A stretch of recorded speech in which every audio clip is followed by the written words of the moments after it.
Final captions test 1, 2, 3.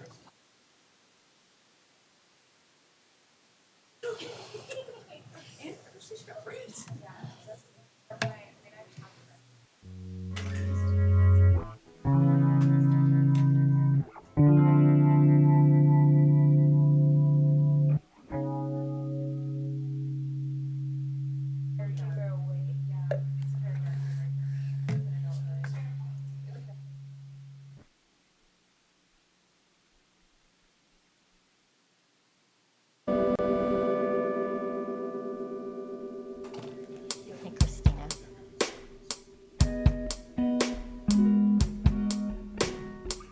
Great, yeah, thanks.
Get started, please. Good morning, everybody. This is the Wednesday, May 15th, 2024 morning session of the Portland City Council. Good morning, Keelan. Please call the roll. Good morning. Ryan. Gonzalez. Here. Maps. Here. Rubio. Here. Wheeler. Here. Now we'll hear from legal counsel on the rules of order and decorum. Good morning. Good morning.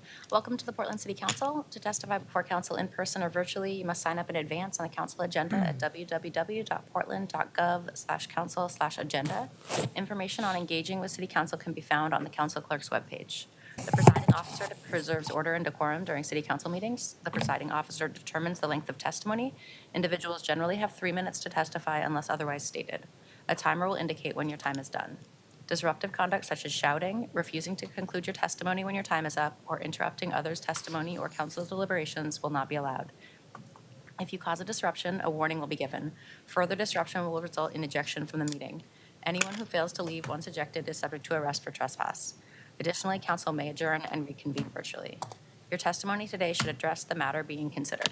When testifying, state your name for the record, but your address is not necessary. Disclose if you are a lobbyist, and if you are representing an organization, please identify it. For testifiers who are joining virtually, please unmute yourself once the council clerk calls your name. Thank you. All right, thanks. First up is communications. First individual, please, Keelan, item 369. Request of Michael Anderson to address council regarding housing development. Hi, Michael. Thanks for being here. Hi, thanks very much. I'm here to respond to something that you said, Mr. Mayor, that was quoted fairly widely back in January, in friendship or politeness, but I thought it raised an issue that I thought was useful to talk about, so I'm just going to share a few thoughts that may be obvious to all of you, but as an outsider to me has helped me understand politics of housing in Portland a little bit. You had said that back in the Central City Plan, you burned a lot of political capital doing what developers asked to get spot up zones in the downtown. This was in the context of the bird glaze conversation you all had at the time. One thing that, and I think there's definitely an element of truth to that. I just wanted to say, as somebody who, I work for a sustainability think tank, Sightline Institute, we think that people should be able to live closer to each other if they want to, and that includes being able to afford to do so. As you all look for the systemic change that I think you all each want in Portland's housing market, for lower prices, for affordable development to be able to build in greater numbers, and for market prices to be lower, generally speaking, I don't observe real estate developers advocating for systemic changes that reduce those costs. Generally speaking, their incentive is to advocate for specific targeted changes to whatever projects they have in their pipeline. That's how developers make money, is by making good bets. That is not to say the developers are wrong or that you should never take their advice about what is or isn't useful. You're about to hear from my friend Sarah, who will give you some advice about specific projects that I think is a good idea. But it is to say that as you hear requests for change to the housing market, you should think about, is this something that is going to make a systemic cost reduction to the process of creating housing? Is this something that is going to help this particular project? And where do you put your political capital when you're faced with choices like that? I think I would obviously argue that you should think about what are the systemic cost-saving changes we should make. I don't have a problem if that helps people who are building useful homes make money, but that should not be the primary goal for you all as the government. Thanks very much. Yeah, thanks, Michael, and I appreciate you being here, and I think you're spot on, first of all. And second of all, Central City 2035, Better Housing by Design, RIP, all of those things were, from my perspective, systemic changes, but they also made a lot of sense. I mean, we love Oregon because it's a spectacular state. We're very, very blessed with natural beauty just beyond the borders of our beloved city. But there was a trade-off implied. And I feel like people gave lip service to the implied trade-off until it became absolutely necessary that we do it. And what we needed to do was build higher and more densely within the urban core in order to continue to protect those areas, because our population was growing, our city was growing. And I was surprised, honestly, how much blowback there was to the idea of increased height and density in the urban core, even if it meant protecting everything outside of the urban core. And so that's really what I was referencing when I was saying we had to burn a lot of political capital. I'm honestly kind of surprised that we did. That there was as much blowback. I also agree with you that that's, at least in theory, it creates more supply in a constrained area, and therefore one would presume that it would also help with the affordability factor. The truth is it's still a pretty expensive place to live, but at least it was a good start. And I also forgot about it was the architects, I think, who brought forward the ADU legislation that ultimately we passed as a city that made it much easier for people to put at least a standard size auxiliary dwelling unit in the backyard of their house. And we thought that might have an impact too. Of course, then along came Airbnb. And I'm not sure what the net impact has ultimately been, but I thought that was really good thinking on the part of not only the architects, but the builders as well. So long way of saying, I think you're spot on. Thanks very much. As a former resident of ADU, I completely agree. Yes. Yeah, and I hope you'll come back. Appreciate it. It's good seeing you. Michael, I just wanted to thank you for being here today and for your comments. And I just wanted to lift up too that you're, very impactful and essential in the role around inclusionary housing calibration. So I want to thank you for your work there because of the work you put into it, it really shaped the direction that it went. So I want to lift that up and all the work that you're doing to support our housing initiatives. But since you're here, I just wanted to ask, you study models across the country. Are there systemic models that look promising to you that we should be looking to? I think that there are different, it's like a pipeline, right? So, and there are different pinch points in every city's pipeline. And I think you all have been working on some of the permitting process ones. That's a big one in Portland's. Ultimately, that comes down to the number of rules there are. The more checklists there are to check, you have nonlinear costs for each of those things you need to check, and they're all going back and forth with the plans and so on. So that's one example of like every single rule accrues a lot of costs that are invisible until somebody's waiting for the permit and trying to catch the market, catch the grant that they're looking for. I've got a list of ideas I'd be happy to send to you. Yeah, thanks so much. Commissioner Gonzalez. Yeah, I would just, thinking about Central City, the old fights, to me, I'm not surprised there was resistance to height restrictions in that area. That's, from my vantage point, an old fight in the city of Portland that goes back a couple generations, really, about how high we want buildings downtown. Ultimately, we have to bet on density if we want to address affordability. So I disagree with the folks who oppose further density in those areas, but I'm not shocked that there was opposition at the time. I guess one additional editorial, I think, as a council and certainly the next council is going to have to confront whether we taken dramatic enough steps to spur both market and affordable housing. I'm concerned that we may be too incremental in our approach and mostly just looking to production as the primary metric for assessing our performance in what we're doing. And again, as we went through in that debate, there are many venerable policy initiatives embedded throughout our city code, including our building code, but they have a cost. And I think it has curbed development in the region. And as a result, all Portlanders pay more for housing than would be optimal. And I guess I would just submit that I hope we continue to make space for more dramatic exploration of what we can do to stimulate both market and affordable housing. That's it. Thanks, Commissioner Ryan. Yeah, Michael, I just want to apologize. I think my 4 years in this role, I've never been late, but I was 4 minutes late, and I've also never experienced a testimony starting at 9:34. So I had really bad luck this morning.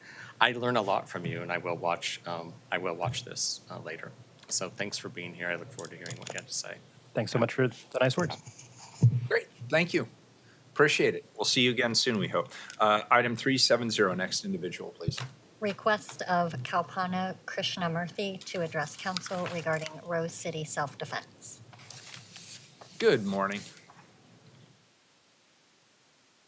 Thank you, Commissioner Mapps, Rubio, Gonzalez, Ryan, and Mayor Wheeler for your time today.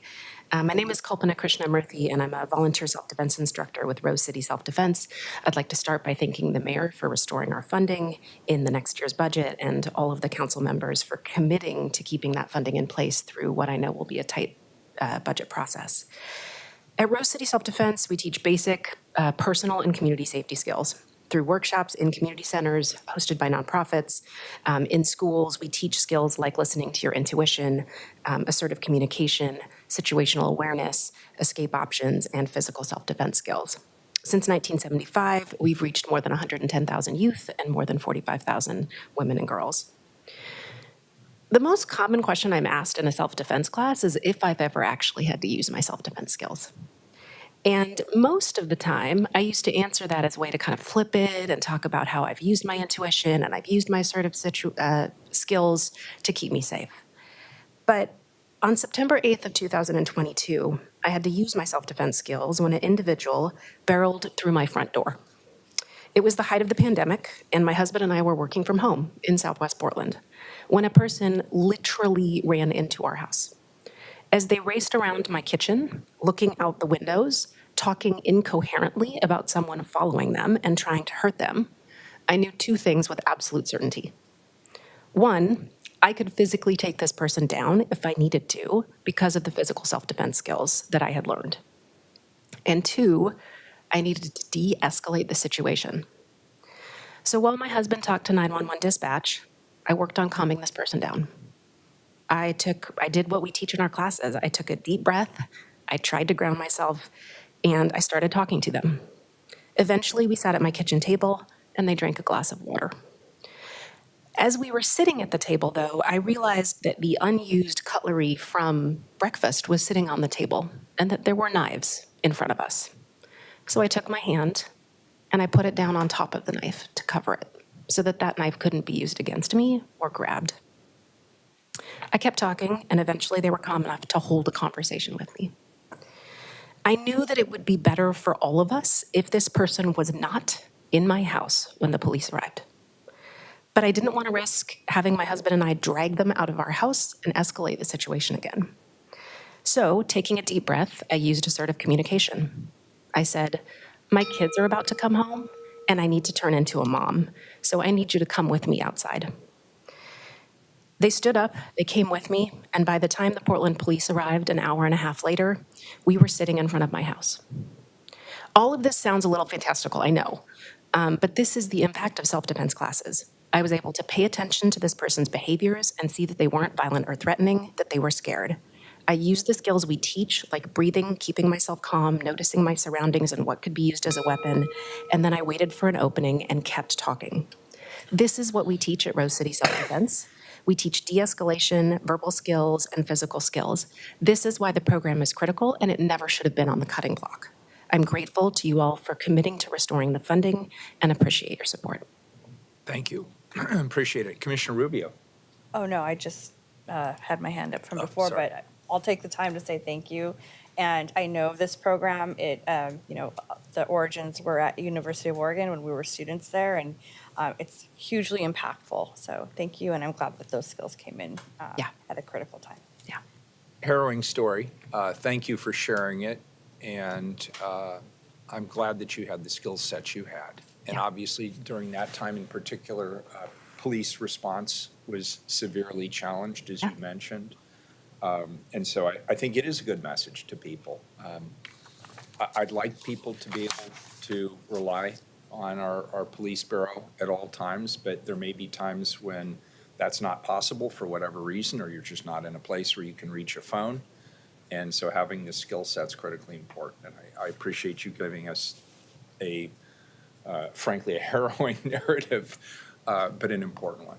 Yeah, I appreciate you coming in. Thank you, Mayor Wheeler. I think a lot of people, it's important when we think about self-defense to remember and talk about all of the ways that we keep ourselves safe in relationships, dating, but self-defense is also being able to keep ourselves safe on the streets and in our homes. And so the skills we really look at the behaviors, understand, have a situational awareness, breathe, ground yourself. Those are going to be critical skills in any situation that a City of Portland resident faces. And the fact that we bring these workshops into community, I just taught at African Youth Organization. On Saturday, I'm teaching at the Q Center. So we go into organizations, work with folks in the communities, with the organizations they trust in order to embed these skills. And that's why it works. Appreciate it very much. Thank you. Thank you for your time. Commissioner Ryan, did you have a Yeah, comment? I just wanted to thank you for such a compelling story. And our meeting that we had a couple months ago, and we're all happy that the funding has been restored. I think those meetings with each commissioner's office had a lot of impact. I know it scared the most of my staff because I didn't know we were going to make so much noise. But other than that, I really wanted to thank you for that. When we were in the meeting, though, it felt like your organization felt like a nonprofit in a good way because you have so much community support.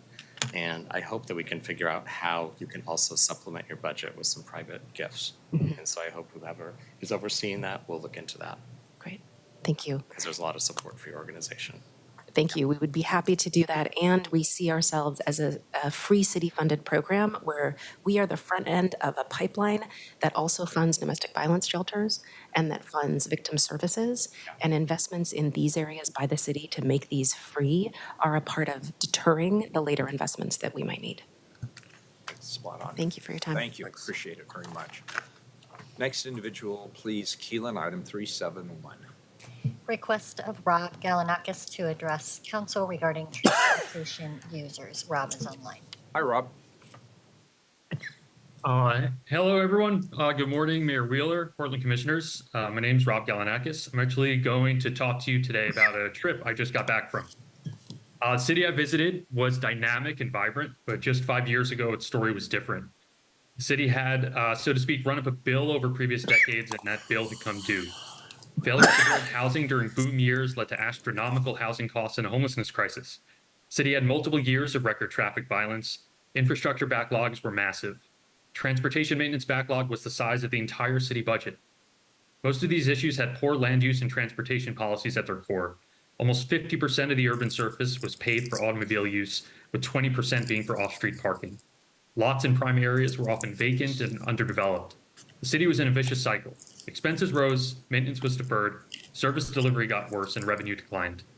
City leaders faced overwhelming disapproval and clung to a status quo that no one was happy with. But 5 years ago, in the depth of crisis, leaders decided to pursue solutions they could implement immediately and work with the city's strengths rather than simply mitigate weakness. The first thing the city did was level with motorists about the cost of maintaining sprawling car infrastructure. For example, the budget for pavement maintenance was only enough to repave once every 300 years. This conversation led to a network of car-free streets using inexpensive modal filters. This eliminated wear and tear directly on those road surfaces. By shifting more trips to walking and biking, decreased crashes and maintenance costs. City also piloted a program that trained volunteers and dispatched them to traffic safety complaints using planters, paint, and barrels. Thousands of intersections were daylighted and crosswalks painted by residents at minimal cost. Walking in this city felt comfortable and encouraged. To stimulate more housing and increase revenue, the city eliminated barriers to allow 4 floors and corner stores in core neighborhoods. Second, it created a variable property tax mill rate, similar to a land value tax, to discourage speculators from sitting on vacant land and parking lots. Third, the city vacated and sold low-utility streets, which also reduced their maintenance liabilities. This all seemed to work. I didn't see a tent anywhere. Okay, so what is this great city? It is, of course, Portland, Oregon, but in the year 2029. And unfortunately, my time machine was for single use. To deliver the future Portlanders want, you need to engage residents on fiscal realities. Harness our time and energy to improve the physical environment. Believe us when we say we want more housing within the urban core, connected by a cohesive all-ages bike network and speedy transit. Commissioners, I would ask that each of you think about one new program or innovation that would improve this city and do it before your terms expire. Let this lame duck term be a learning experience for our incoming council. Our city cannot afford 5 more years or even 5 more months of the status quo. The people of our city are resilient and creative, but we need you all to lead with urgency. I look forward to engaging with you and your staff if you need any ideas. Thank you. Thanks, Rob. Appreciate it very much. Next individual, please, item 372. Request of Sonia Boyce to address council regarding housing, discrimination, and disabilities. Sonia Boyce? Doesn't look like they're here. All right, very good. Next individual, 373. Request of Lisa Friedman to address council regarding public park idea. Welcome. Thanks for being here. Okay. Hello, Council. I'm excited to be here today. I want to tell you about an idea I've had for more than 20 years. It's a super simple idea, and I'm actually shocked it doesn't already exist because of how good it is and how easy it would be to implement. I truly think this simple idea could be revolutionary in a small way to bring some extra happiness and connection to people. I've told this particular idea to various people over the years, friends, clients, random strangers occasionally. Everyone I've told has thought this would be a fantastic idea. Not one person has said they don't like it. I actually have lots of ideas that I think would be successful, but I don't have the skills or ability to make them happen. This one, though, I think you all can make happen because it falls under a city's jurisdiction, a public park. So I want Portland to build us a park. My big idea is basically just a public park similar to the many beautiful public parks we have already. But this one would be for adults only. So it will have adult-size equipment, a huge jungle gym, a giant slide, big fun things for us to climb and play on. I've already got a lot of great ideas for different rides and equipment for it. And when I tell other people about the adult park idea, they usually start thinking of fun things for the park too. It truly has endless possibilities, and there can be many of them. I think adult parks should exist in every city and town. Why not have a beautiful, fun outdoor space that brings people together for the purpose of fun and play? I think many adults would still really love to play in parks. We're just too big for everything. This is an idea that's more than just about a single park. It's a way to bring people together. It's good for people, gets us outside, gets us moving, laughing. It's good for our souls. I would love to collaborate with the Parks Department and be part of the team that brings the first adult park to Portland. Portland is the perfect place to start this. I know this would be a huge success and draw lots of people to this free, accessible, super fun attraction. What do you think? Can we do this? Is this possible? Great, thank you. Yeah. Is this a good idea, you think? Oh, you're all looking at We're me. we're all looking at Dan. You're the parks guy. We're in the final days of the government. Yeah. We get to just look at one person. It's great, isn't it? Take it, Dan. Yeah, Dan, what do you think? Yeah. I'll ignore the people to my right. There is someone here from the Parks Bureau, right? Yeah, they're their hands up high. Why don't you have a chat with her so we could begin a process of having a dialogue about Yeah. it? But at this time, I don't really want to have a public dialogue about your big, exciting idea. I just need to marinate on it for a bit. Okay. All right. And if I could jump in here, I appreciate this idea, and I want to say it's not as outlandish as folks might initially think. I think even in the context of some council meetings that we've had over the past couple of years, this notion of, or let's put it this way, there was, if you go back probably 20 years, there's sort of a design tradition in cities where people or cities would add essentially workout equipment along running paths and whatnot. And it was very popular. I think I remember it being fairly common in the early aughts. Maybe I haven't gotten out of town for a while. I don't know if that is still a thing, but it would be great. And as a guy who at least aspires to get out and run every once in a while, it would be wonderful if there were places that you could do sit-ups or chin-ups along the waterfront or something. I think a very practical idea, and indeed, it's kind of cheap.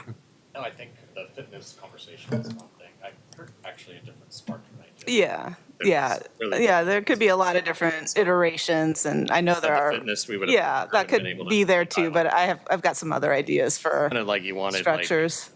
All right, so when I'm in a park, I've actually tried to use the equipment for exercise, Mm-hmm. and then I realize, parents probably don't really like an adult like jumping in on equipment when their kids are there, right? Mm-hmm. So I think the equipment thing. Here you got me going. But anyway, There you go. have a meeting with the person from Parks, Okay. and we'll look at this. But what I heard from you Yeah. is basically playground equipment for Yeah. adults that are only for adults. Is Yeah. that what your message was? Yeah, because it would be probably too big and a liability for little kids. Just want to make sure you Yeah. were listened to and your point was received. Yeah. All right. And thank you so much, Parks, for there you are, meeting with our guest. Thanks so much. Mm-hmm. Yeah. All done. Thank you. Awesome, thank you. Let's see, consent agenda. Keelan, has anything been pulled off of the consent agenda? No items have been. All right, please call the roll on the consent agenda. Ryan, Aye. Gonzalez. Aye. Maps, Aye. Rubio, Aye. Wheeler. Aye. Consent agenda is adopted. One more thing on the parks and the giant swings. After dark, those are mine. First time certain, please. Item 374. Amend permit fee schedules for building, cannabis, electrical, enforcement, land use services, mechanical, noise, plumbing, signs, site development, and land use services fee schedule for the hearings office. And could you also read 375, please? Revise transportation fees, rates, and charges for FY 2024-25. Amend transportation fee schedule and fix an effective date. Colleagues, these items are to amend and revise fee schedules for BDS and PBOT. I'll first pass to Commissioner Rubio and Commissioner Mapps to see if they have any opening remarks before we hear a presentation from staff. Commissioner Rubio, I'll let you go first. Thank you. Colleagues, today we have before us the proposed fee changes for the Bureau of Development Services. BDS is responsible for administering and enforcing the state building code, as well as administering and enforcing the city zoning code, Title 33, and the regulations on floating structures, Title 28, erosion control, Title 10, signs, Title 32, murals, Title 4, property maintenance, Title 29, portions of the tree code, Title 11, noise control, Title 18, liquor licensing, Chapter 14B 120, and marijuana licensing, Chapter 14B 130. 97% of BDS's ongoing funding comes from permit fees, charging for the work being done.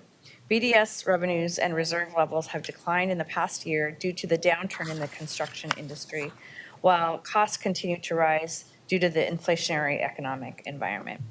Therefore, given the downturn and the lack of a diverse set of revenue streams for this work, fees need to be set at a rate to cover the costs of providing these services. We, of course, keep in mind how these fees impact our customers, which primarily are housing developers, small business owners, and homeowners. The ability for BDS to provide timely, predictable services is essential to keeping construction workers on the job, adding to the housing supply, supporting business development, and attracting investment in Portland. The fee changes proposed today are necessary to continue its meaningful progress on permitting timelines and keeping up with ongoing cost inflation. These fee changes will help the Bureau maintain staffing levels, as a stable workforce is critical for positioning the Bureau for increases in demand for services. BDS is currently meeting goals in 5 of the 6 categories, and these fee increases help to provide some stability to get us to the other side of the construction downturn. The development of this fee change proposal was not done without the collaboration of stakeholders who are deeply invested in this process. And I want to acknowledge everyone that came to the table with us to really dig into this issue and provide excellent feedback on how we can stabilize the Bureau to make sure our customer service doesn't suffer. I'll continue to advocate for the general fund investments in the mayor's proposed budget. And before anyone else says it, yes, a long-term fix to this Bureau's financial streams as well. But for today, these fee increases are necessary to maintain services and permitting timelines. That said, today is a first reading, and I remain open to feedback from everyone and conversations about trade-offs if this Bureau isn't able to maintain its staff. Now I would like to introduce BDS Interim Director David Kuhnhausen and BDS Budget and Finance Manager Kyle O'Brien to share additional background and information about the proposal. Commissioner Rubio, can I read my item too, or introduce? Sorry, I apologize. Staff level mistake. High five to you, Commissioner Mapps. You were right. That's what's supposed to happen. Okay, not a problem at all. Read Not a problem at all. Commissioner Rubio did a great introduction to this topic. BDS and transportation are bringing forward their fee and rate schedules for the coming year. You just heard a preview of what BDS is up to over at PBOT. We also are introducing updates to our transportation fee and rate charges for the fiscal year 24-25. Now, PBOT reviews these fees and charges on an annual basis. Basically, the changes that are proposed this year are largely driven by inflation. After we hear the BDS presentation from staff, we'll hear the PBOT presentation from staff. But before we get to staff, I need to amend item 375 to fix some technical errors in the fee schedule. What seems to have happened here is in one of our exhibits, we rounded up to the nearest dollar when we should have rounded up to the nearest cent, which is why I am bringing this motion before us today. So therefore, I move to substitute Exhibit C and E of the P-Plot ordinance with the updated exhibits. These new exhibits have been provided to the council clerk and should have been provided to your offices yesterday. May I get a second? Second. Commissioner Gonzalez seconds. Any further discussion on the amendment? Please call the roll. Ryan, Aye. Gonzalez, Aye. Maps, Aye. Rubio. Aye. Wheeler. Aye. The amendment passes. Great. And now, what I think we're supposed to do is I'll kind of hand it back to Commissioner Rubio, who I think is going to throw it over to BDS staff. Yes, thank you, Commissioner Maps and Rubio. Good morning, Commissioners, Mayor Wheeler. My name is David Kuhnhausen. I'm the Interim Director at the Bureau of Development Services. I'm joined today by Kyle O'Brien, who is our Budget and Finance Manager. As stated, we are here today to talk about the proposed fee increases for the Development Services Bureau for fiscal year 24-25. Next slide, please. As Commissioner Rubio stated, 97% of BDS's ongoing funding comes from fee, revenue, and charges for the services that we provide, with only 3% of the funding coming from the general fund. As everyone knows, the construction industry is extremely volatile, and our Bureau's fee revenue is directly tied to those fluctuations in the market. Because permit fees are based on project valuation, large-scale projects exceeding $10, $20, $30 million and more make up the disproportionate share of our revenue. However, there are a lot of factors at play right now that are outside of our control that that impact the demand for construction. This includes high interest rates, declining market values, and low investor confidence in the city of Portland, and specifically in the downtown core. These current trends create obstacles in the development review process for our customers. Because of this, we're seeing far less demand for these large-scale projects. We're seeing projects that are currently under review being put on indefinite hold, and we're seeing some projects being outright canceled because the developers or owners no longer have the financial means or the desire to develop within the city of Portland. Now, BDS is fortunate to have the advice from our BDS Financial Advisory Committee to help us with our financial planning process. This committee is made up of local economists and development industry experts, and they provide us with their opinions and their feedback on the future of construction activity in the city of Portland. And in this case, we've asked them to help us over the next 1 to 5 years with those projections. We use their input to inform our own projections, and then they sign off on our models of those projections on both our expenditures and our revenues. With the construction industry being extremely volatile, this makes our job and their input extremely valuable, our job extremely difficult and their input extremely valuable. Unfortunately, we don't have a crystal ball to see what's going to come up, but we go through a very rigorous process to make sure we have the best projections possible. This year, the focus of the conversation with this committee was centered around how long this current downturn is going to last. And the feedback that we received from this committee is that we should be expecting this downturn to persist for the next 18 to 24 months at a minimum. That's before we start to see any sort of meaningful construction come back to the city of Portland. Next slide, please. The fees and charges that BDS collects help support the services that BDS provides. So as you can see here, these are many of the services that we provide, and nearly all the services are funded by permit fees. Staff provide customer service in many ways, including assisting customers who are seeking general information, assisting customers who are going through the actual permit process, and by inspecting the buildings that are part of that permit process. Next slide. As BDS is funded almost entirely by permit fees, it's vital that our fee schedule is reviewed annually to determine if those fees are sufficient to cover our costs. If changes are needed, a proposal is brought to council, who then vote on that proposed fee increase. As I already mentioned, our revenues can fluctuate significantly, and we rely on our staff. We rely on those fees to provide staff to provide the services related to land use reviews, related to the permitting process, and related to the inspection process. This volatility makes the maintenance of our financial reserves especially important as well, so that we retain experienced and knowledgeable customers through the ups and downs that the market goes through. Next slide, please. So every year, there are non-negotiable changes and increases to the cost that the Bureau takes on. These include mandatory PERS contributions, pay changes for our staff, including COLA increases and pay step increases for represented staff. And just like everyone else, we're dealing with inflation related to the materials and the services that we use to run our business. It's also worth pointing out that we collectively, and this is mentioned in testimony earlier today, continue to add more layers of code and requirements to the permitting process.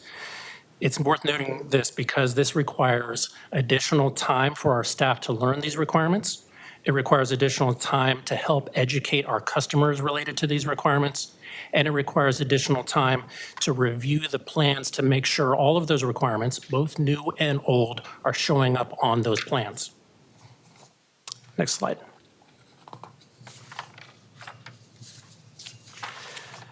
I think it's worth noting that we recognize that council and our customers have a desire to keep our fees stable, and that if we are increasing fees, that those fee changes are minimal. I say that because for 6 years, BDS chose not to propose across-the-board fee increases, and we actually even decreased fees by 3% in fiscal year 16-17. During this time, there was a construction boom, and I believe that, don't quote me on this, but I think Portland had the most cranes in the city per capita in the United States.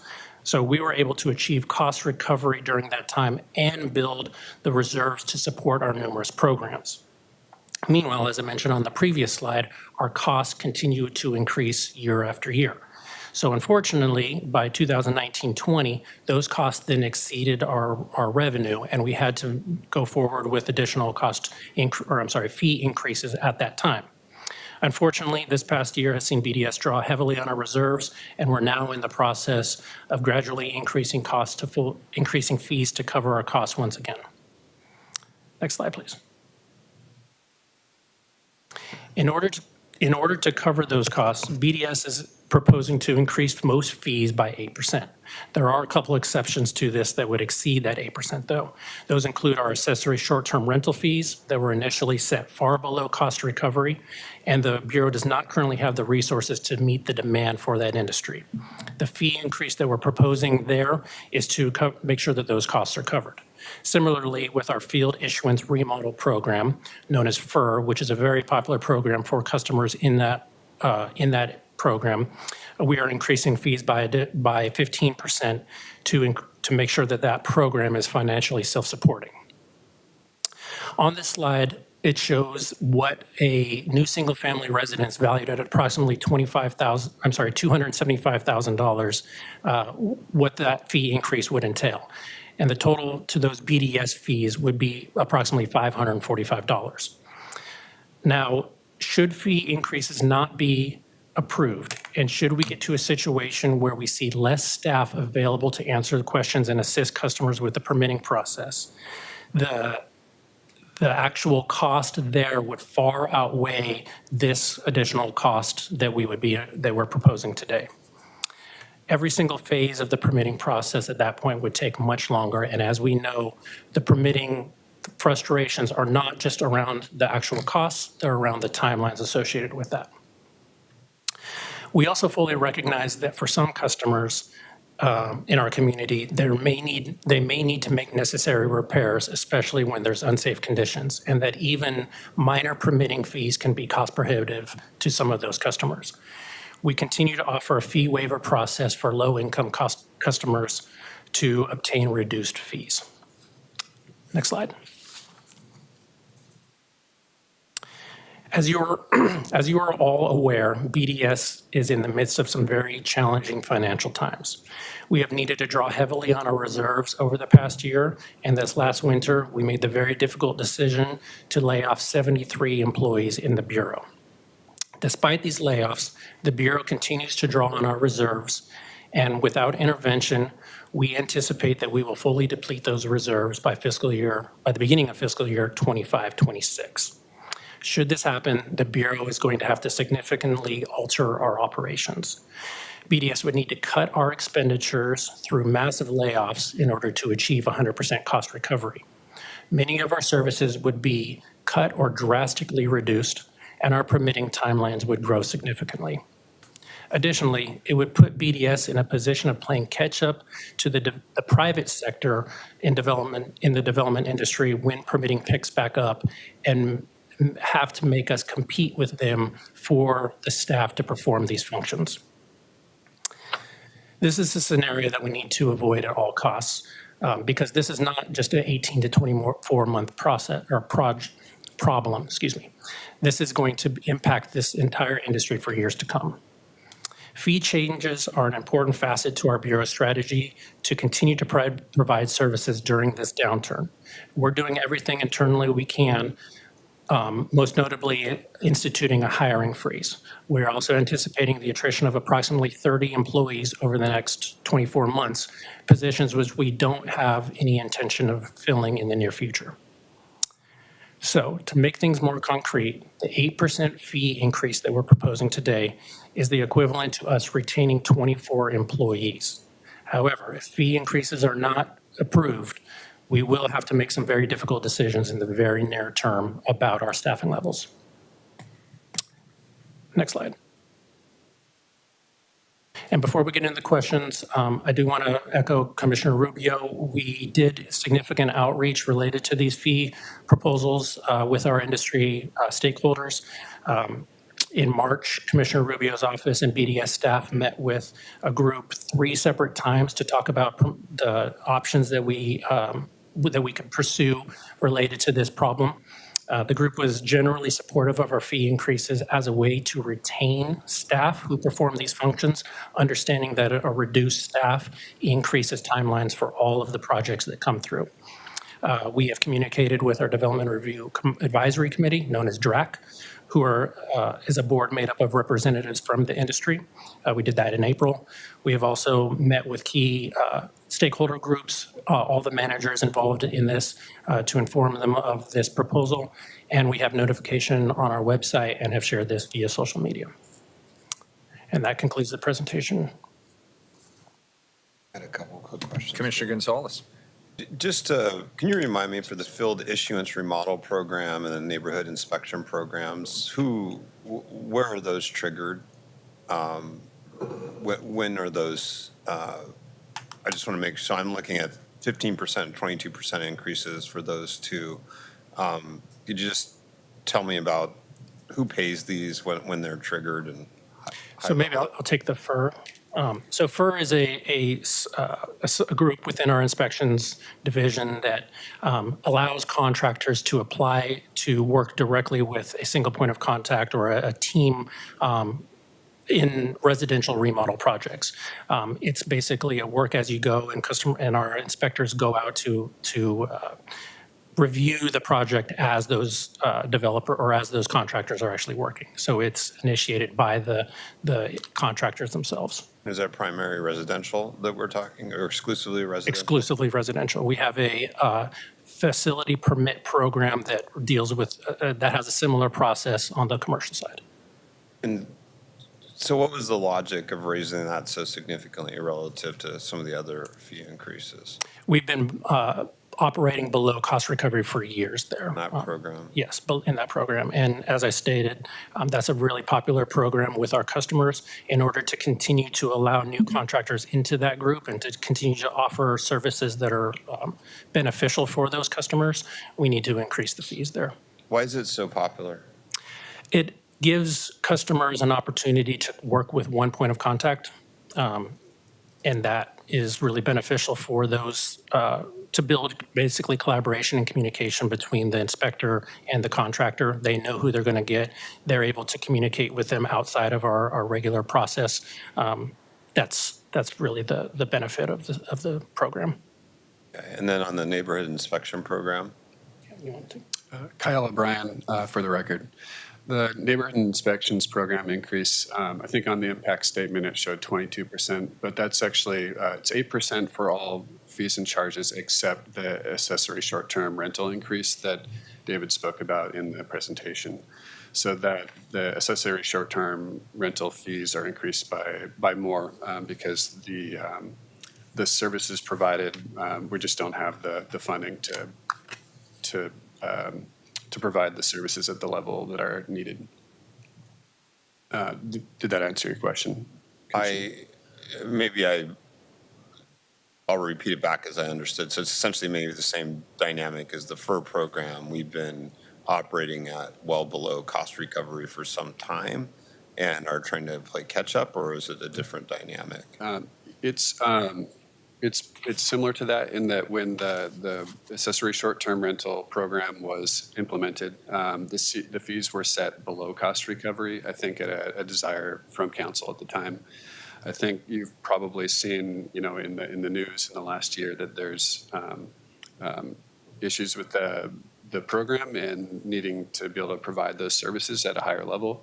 So these fees need to be right-sized to provide the staffing and resources needed to do that work.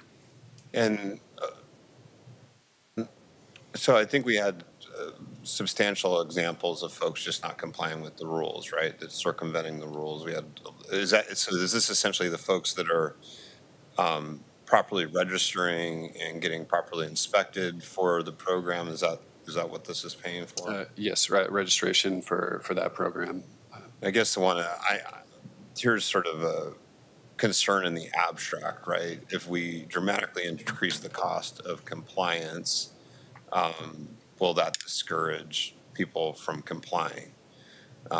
Because obviously there's essentially a black market of folks circumventing the system, or there has been in recent years. So that's a cautionary tale. If we make the cost of compliance too high, is it going to create the wrong mix of incentives and disincentives? I think that's a good point. We did study how these fees compared to other jurisdictions. The fee right now is it's in the $100 to $200 range for a 2-year license, or I think we call it a license.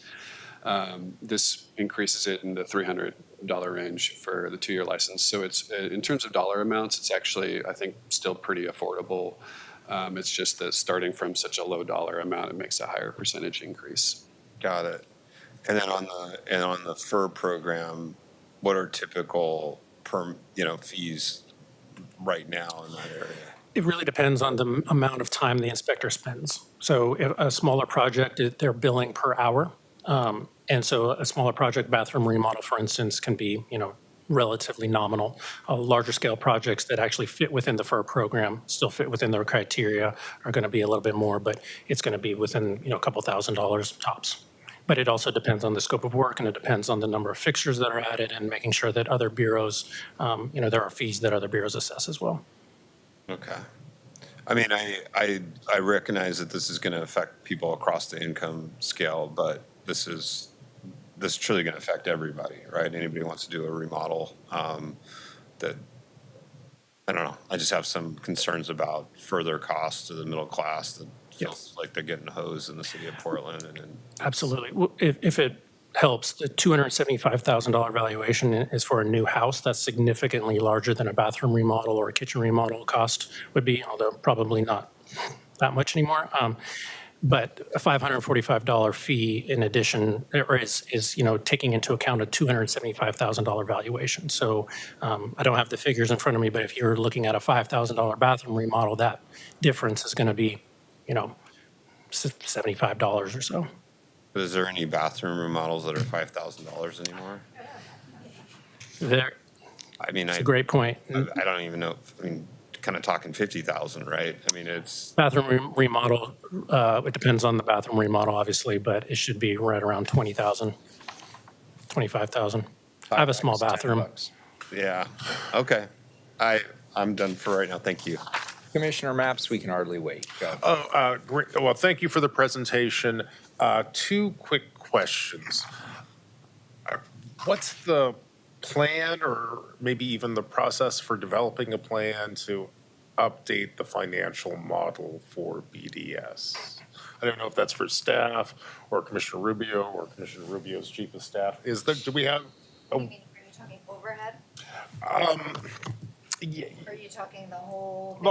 the whole thing. It seems like there's, I want to compliment BDS. From watching them from a distance, I get the impression they have some of the most sophisticated folks at the table for developing their financial model. However, over every decade or so, the model seems to kind of collapse, and we're in this moment now. And we're trying to fill the hole or plug the hole in the bucket. Is there a plan to reach sustainability? Yeah, you would ask me, not my Okay. chief of staff. Yeah, so there is a plan. We're actively working on that plan, and with the promotion of our DCA, we're very hopeful, and we're active conversations also with Mike Jordan as well. So we'll be hearing more about that when we talk about the spa. Okay, great. Well, I look forward to that discussion, and I agree. I think it's some of the more important work that I hope that we can at least dig into before the end of the calendar year. And can we go back to the slides and pull up the slide on the fee history very quickly?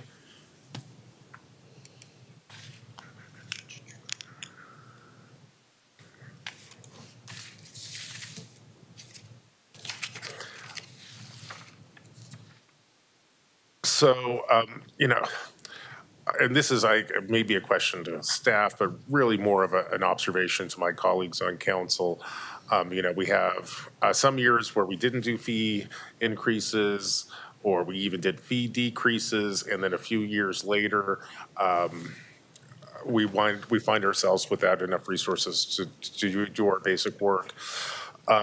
And I don't know your spreadsheets well enough to fully understand all the dynamics here. But in retrospect, when I take a look at the patterns I see in this table or in this slide, it makes me wonder about the wisdom of foregoing fee increases.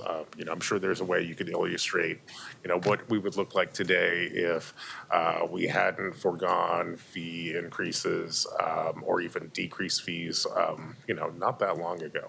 So that's something I put on the table. If we do have a council-wide discussion about this, that might, looking at that counterfactual, what would the universe look like if we had just kind of kept pace with inflation in this space is certainly some information that I'd be interested in knowing more about. That's it. Great, thank you. Commissioner Ryan, then we'll take public testimony. Or I got my stuff too. What's that? Got my Peabody people. Oh, sorry. Apologies. Go ahead, Ryan. Commissioner Ryan. Okay, thanks.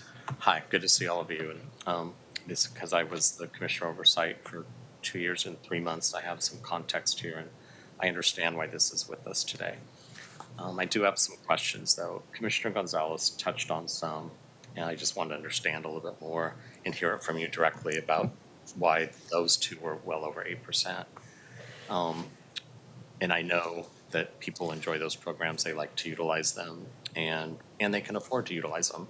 So we're also we're taking advantage of that people, it's popular, people will pay it. So just like companies that have the means, they hire a FTE just to navigate our system. And we hear about that all the time. They wish they didn't have to hire that FTE to navigate our system. So that's what it is. I do know that time is more important to the bigger projects, especially the money. So I get that. I get why the business interest said it's better to keep the FTE in total than to have that be dismantled again. That's why in 2021, we were in a better big picture general fund, so we were able to sustain the FTE that way. We're also busier then. It's sad to see what's been happening in terms of investments.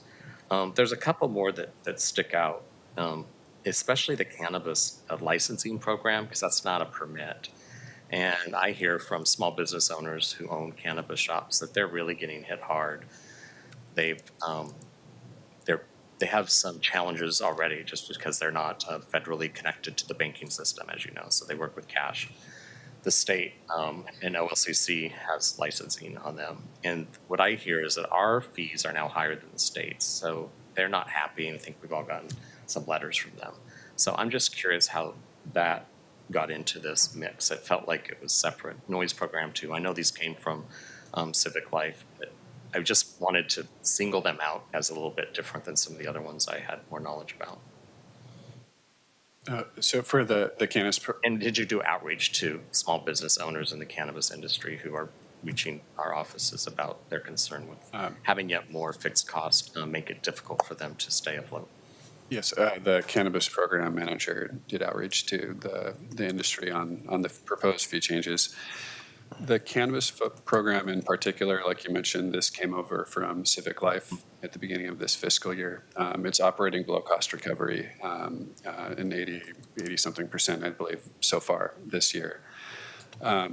That means it's drawn over $200,000 from the reserve this fiscal year, and for a small program that has flat fees that aren't indexed to anything, that can be a problem moving forward, where as costs continue to increase, it's the same story really. Costs increase, we're unable to support the program with the existing fee levels. So we chose to propose an increase of 8% that matches the rest of the BDS fee changes for that reason, to try to bring the program to cost recovery and maintain the staffing and services that we're providing. And so there was extensive outreach. Yeah, our program manager, Christina Corsi, did outreach to the industry.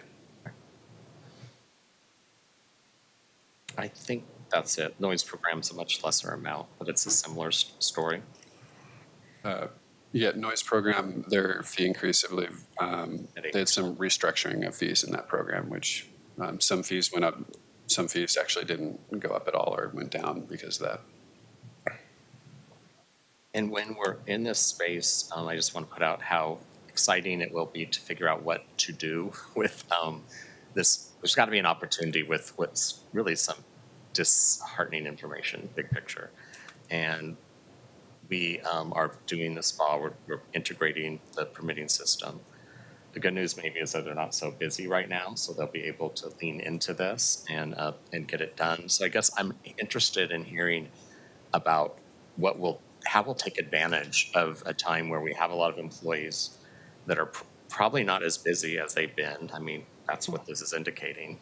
And so what will go on, why we're doing something very important that I've worked really hard on my first 2 years when I had this assignment, which is to integrate this system. So I want to hear that accelerates during this time and that we can continue to see that as our opportunity while we're waiting for the big picture economy to improve.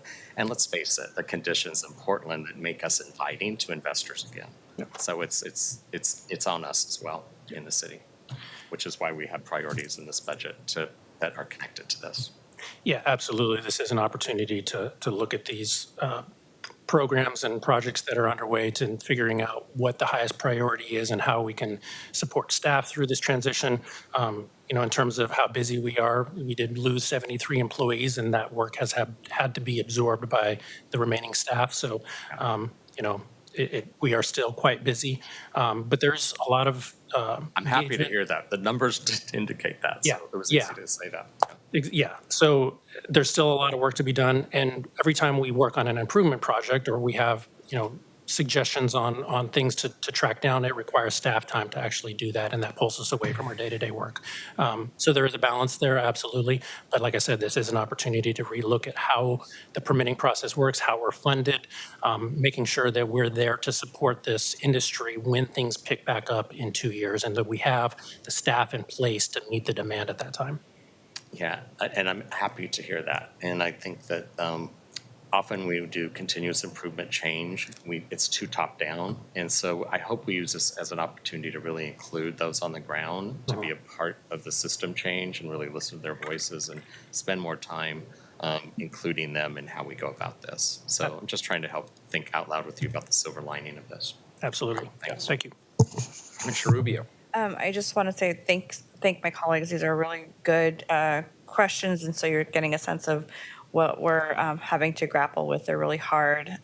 There are a lot of trade-offs, but all of it speaks to the need of why we need reform in the revenue structure so that we can have consistent long-term support for our program and our staff.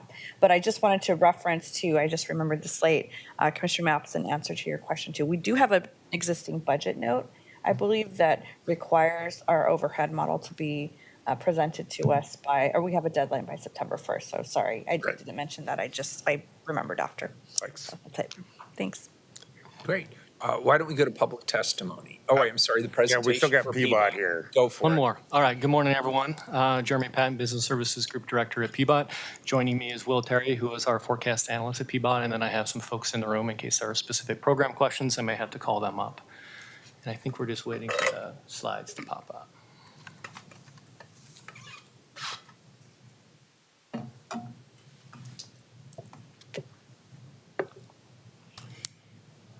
Jeremy, it doesn't look like we have them. Do you want to send them to my office and we can pull them up? I don't think we received them. What's your office? I'm sorry. It's council clerk at portlandoregon.gov.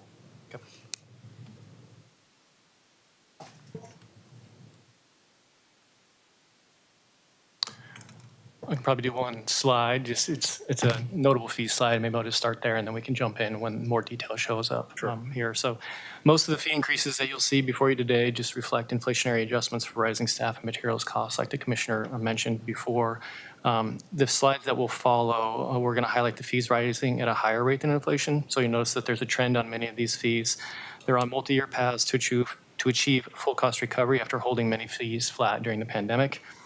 Back in 22-23, we started kind of 5-year programs to increase all of these fees to get them up to full cost recovery. So many of these fees are in years 2 or years 3 of the projected increases over time. The large fees that we're going to be talking about today are around parking meter rates, Portland permitting and development fees, system development charges, right-of-way permit fees, and transportation network company fees. And all of these fees reflect changes that are included in the mayor's proposed budget. We can jump to maybe slide 3. Perfect. So parking meter revenues account for about 25 or 20% of our overall discretionary revenue base, or what we call GTR, or general transportation revenues. We're increasing the rates by 20 cents per hour in 24-25 as one element of our mitigation efforts to solve our $32 million shortfall. Rates will be indexed to inflation moving forward, totaling about 8 cents per year, and these increases will bring in an average of $4.1 million per year over the 5-year forecast.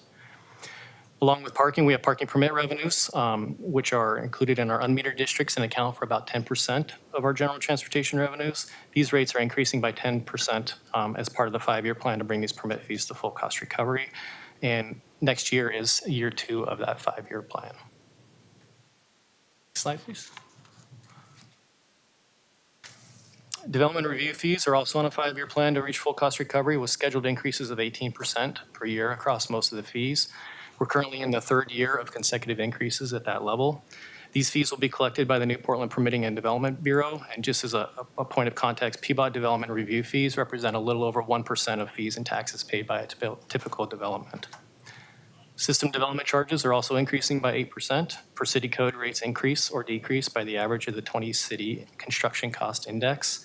And due to holding rates flat last year, the 8% increase for next year is necessary to account for construction cost increases from fiscal years both 23-24 and 24-25. Next slide, please. And then finally, right-of-way permit fees consist of utility fees, which are applied to utilities that use the public right-of-way, and temporary street use permits, which are paid by diverse users of metered and non-metered parking spots. Our fee schedules include 17% rate increases across most of these right-of-way fees. This level of increase will achieve full cost recovery for the utility fees in next year, but temporary street use permits will remain well below full cost recovery in some cases. Transportation network company surcharge fees represent about 80% of the budget used to regulate these companies. Regulation activities include background checks, ensuring vehicles meet safety standards, and addressing unpermitted operators. Our fee schedule increases the per ride surcharge assessed to users of ride services, such as Uber and Lyft, from 50 cents to 65 cents.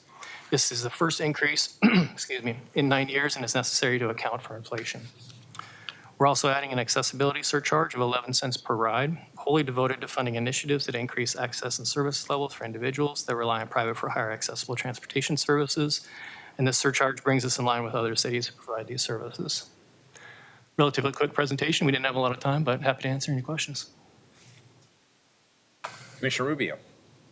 I have a quick question about SDCs. So I recall that We required SCC to freeze last time. Can you tell me a little bit of, can you speak to that history and then also how this plays out with your budget this year? Yeah, so with the freeze last year, it was a 4% increase that would have been in effect, but the freeze held it at 0. So what we're doing is trying to make up for the last year's increase of 4% plus this next year's increase of 4%, which is why we're setting them at 8. So if we set them at 8, then it will make up for last year's freeze. All right, good. Public testimony. We have Commissioner Ryan. Yeah.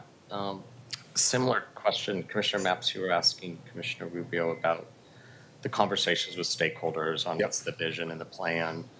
PBOT has been here before, so I kind of want to hear similar how you're thinking with your stakeholders on how to move PBOT forward, the vision. Well, that's a complex question. I'll tell you, this particular fee schedule, well, can we sharpen the question? So, for example, PBOT faces many different challenges. In less than a week, we will be at Election Day. Our local gas tax may be renewed, may not be renewed. If it's not renewed, we take the budget, which is currently that the mayor's proposed, which is in balance, but then we have to pull out about $17.5 million. Ultimately, long-term, we need to have a new strategy for funding transportation in this state and in this city. This is a conversation I look forward to having with our next legislature. I think our next legislative session is going to be very focused on what the future of transportation funding looks like. Now, within the specific context of the fees and rates that we're talking about today, the proposal that we have on the table is shaped by 3 countervailing forces, I think. On the one hand, we have inflation. On the other hand, we have a desire, which I think is shared by everyone on this council, to keep fees as low as possible. And then frankly, the third force at this table is my personal belief as the commissioner in charge of transportation that we should try to achieve cost recovery for our fee-based services. This is particularly important in the context of a non-general fund bureau, where basically all the food that all the resources we consume, none of it comes out of or very little of it comes out of the general fund. It has to be in balance with the fees and charges that we put on the table. Frankly, one of the things that, and this is one of the reasons why I asked on the BDS presentation to pull up that slide, which shows the history of increases and decreasing fees. BDS has shared, we kind of, in terms of our approach to funding our bureaus, we share some things in common.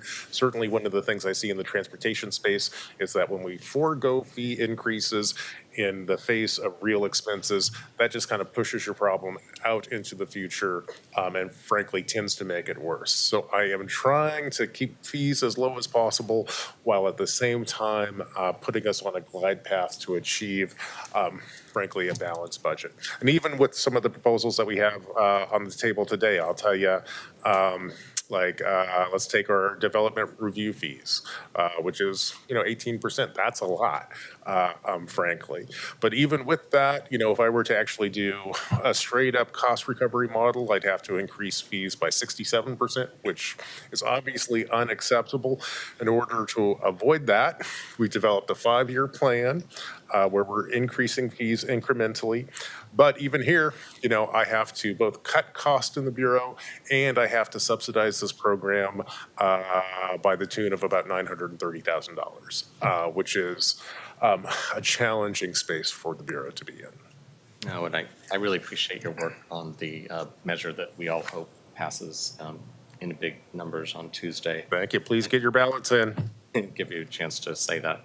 But when Commissioner Rubio mentioned the 2 checks and balance of groups that I know when I had that assignment, I really appreciated the budget advisory team and the DRAC board.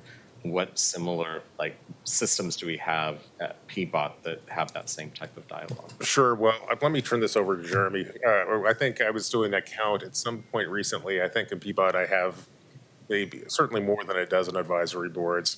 I think closer to 18. Some of them directly talk about resources. Some of them talk about infrastructure. Jeremy, do you want to give us an insight of what? Multiple advisory boards. We also go through, we have our budget advisory board, which kind of overlooks everything. We also go in front of the DRAC, the Development Review Advisory Committee as well with these fee Oh, so increases. DRAC also listened to this presentation? Oh, yeah. Okay, that's the first time I heard that. That's why I asked the question. Yep. Yeah, right.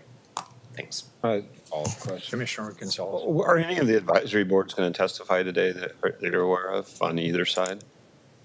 Not any of our advisory boards that I'm aware of. Well, I'm just We might have curious some other about folks in the- the community. I think Darren's on an advisory board. Oh, yes. Well, I was just kind of curious about the interplay with those going forward, as how best to leverage their feedback. It's one thing for staff to interpret their feedback. It sometimes would be nice to hear directly from them. It's a general matter. I guess maybe this is a question for our just colleagues in general, and then I do want to get to the public testimony. We took a pretty hard position last year on fee increases, and it feels like we're really reversing ourselves here on both of these. And I'm not sure we've had a meaningful conversation about that. And I raised concerns last year on some of the fee caps we were putting in place because you're going to pay the piper eventually. But I guess I'm just observing this is pretty significant fee increases across the board. I understand the economic need. I'm just trying to reconcile, with the things council was saying a year ago on fees. And so it's an open-ended question. I'm struggling to reconcile that. Commissioner Gonzalez, I share your concerns. I share your concerns here, and I agree. I think this is a conversation that we need to have. And I'll tell you, there is the math and dynamics of balancing a budget for a bureau that's not in the general fund is kind of different from the dynamics for general fund bureaus. So this is just one challenge. We kind of literally have to eat what we hunt in this particular space. And I'll tell you, my goal is to keep fees as low as possible while also achieving cost recovery and frankly, keeping the infrastructure bureaus out of the general fund. I think that once infrastructure goes into the general fund, which, frankly, if voters reject fixing our streets, I suspect that before the end of this budget process, I will be, at this table kind of saying, people, it needs to go into the general fund in order to kind of maintain our basic services. That's a bad place for the city to be in. I think for the fee-based bureaus, there's no way for us not to ultimately manage our fee schedule with the goal of doing cost recovery. And some programs can kind of subsidize other programs, but that's about the only move we have. I totally fall on cost recovery. I think we should be indexing fees as the default, not as the exception. I think that's just good governance on a go-forward basis. But I want to be blunt. Yesterday we heard that the corporate surcharge has collected 7 times its projected revenue. 7 times. Yeah. And continuing to dump all of that into PSEF at some point, that's furthering substantial imbalances in our, collective budget. So this council can change that with the stroke of the hand. But what we're talking about now is passing on substantial fees to our residents and our businesses at a rate that's above the rate of inflation. So again, struggling to reconcile it. I understand the math problem you're facing, but I think we've been inconsistent in the 2 years I've been on council on this topic, and yet we continue to have these remarkable imbalances in resources and cost. And I hope we have more courage to confront that. Is what I would leave it at that. I'm done for now. I appreciate those comments. All right. Public testimony. Keelan. We have 2 people signed up. First up, Robert Butler. Mr. Butler, welcome back.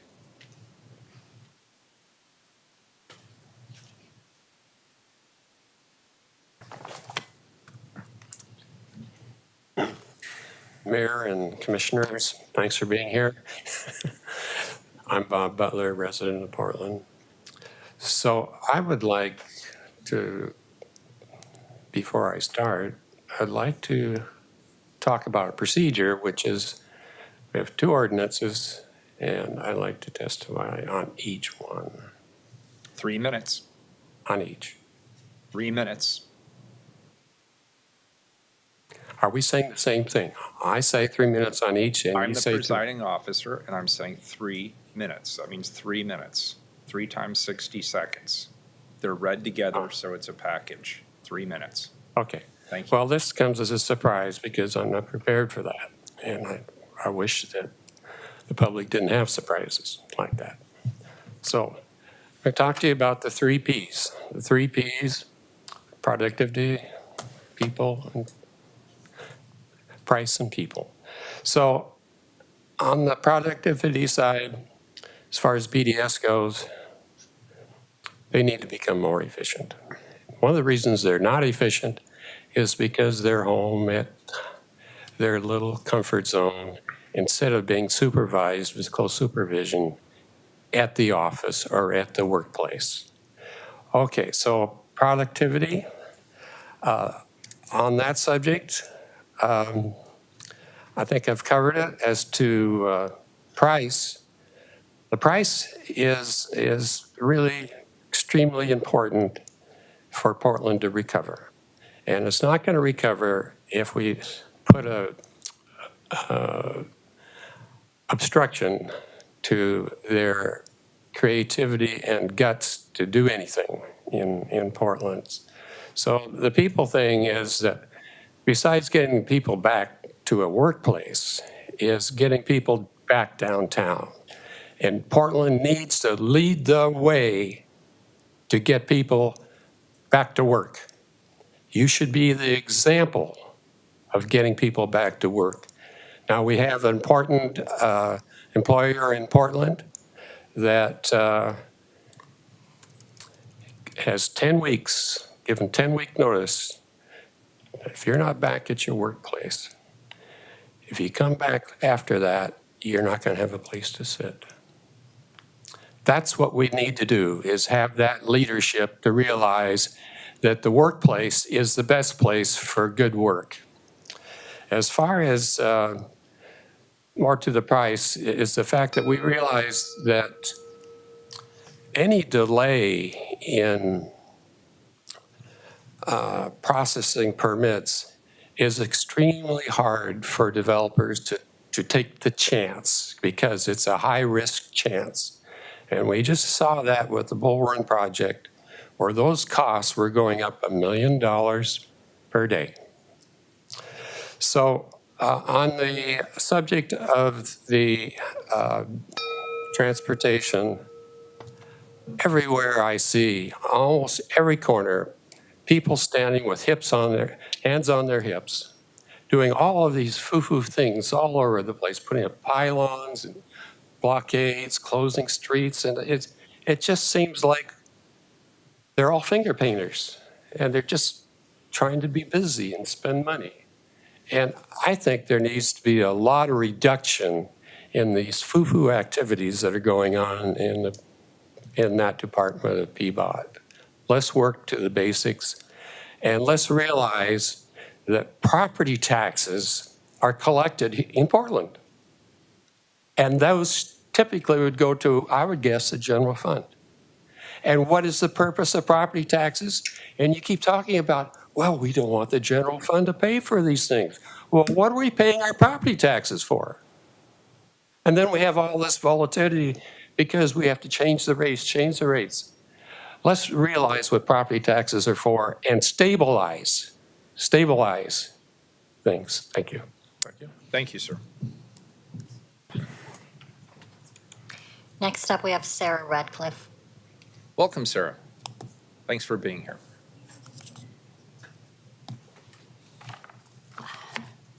Good Good morning, Mayor Wheeler, City Commissioners. My name is Sarah Radcliffe, and I'm the Director of Government Relations for Habitat for Humanity Portland Region.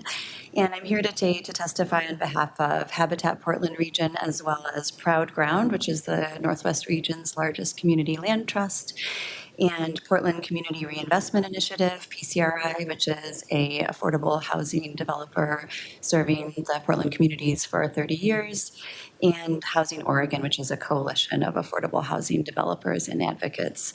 Together, we are requesting that affordable housing developments be exempted from increased permitting fees. Ideally, our programs and our future tenants and homebuyers would benefit greatly from a full or partial waiver of permit fees. Prior to November 2023, affordable housing developers could access waivers or partial exemptions from permitting fees, and we need the city's partnership now more than ever. Construction costs have increased substantially since the pandemic, and consequently, it's more and more challenging to build the affordable housing that our communities so desperately need. We've seen the cost of land, materials, and labor rise 50 to 60% just in the past 10 years. And as affordable housing developers, we can't simply pass these costs along to our tenants and home buyers. I also wanted to add that while the affordable housing developers are the demand for the housing that we build is not impacted by the boom bust of the market. If anything, as the economy struggles, the need for affordable housing only increases. And because of that, I mean, certainly we are impacted by interest rates and construction costs, but because of the demand for our housing, you can count on us to be regular customers of BDS. We will continue to build housing, but what's difficult for us is to budget for unforeseen increases. Just to give you a tangible example, we'll be pulling permits at Habitat for Humanity Portland Region on a project this summer that we had estimated permit fees to be $745,000. So an 8% increase is about $59,000. It's not an insignificant amount for a nonprofit to come up with. Thank you very much. Thank you. Appreciate your being here. Mayor, I'm Commissioner. sorry, we have one more. Yeah, one more. Yeah, Great. I was wrong. Thank you very much. Darren Campbell. Welcome, Darren. Thanks for being here.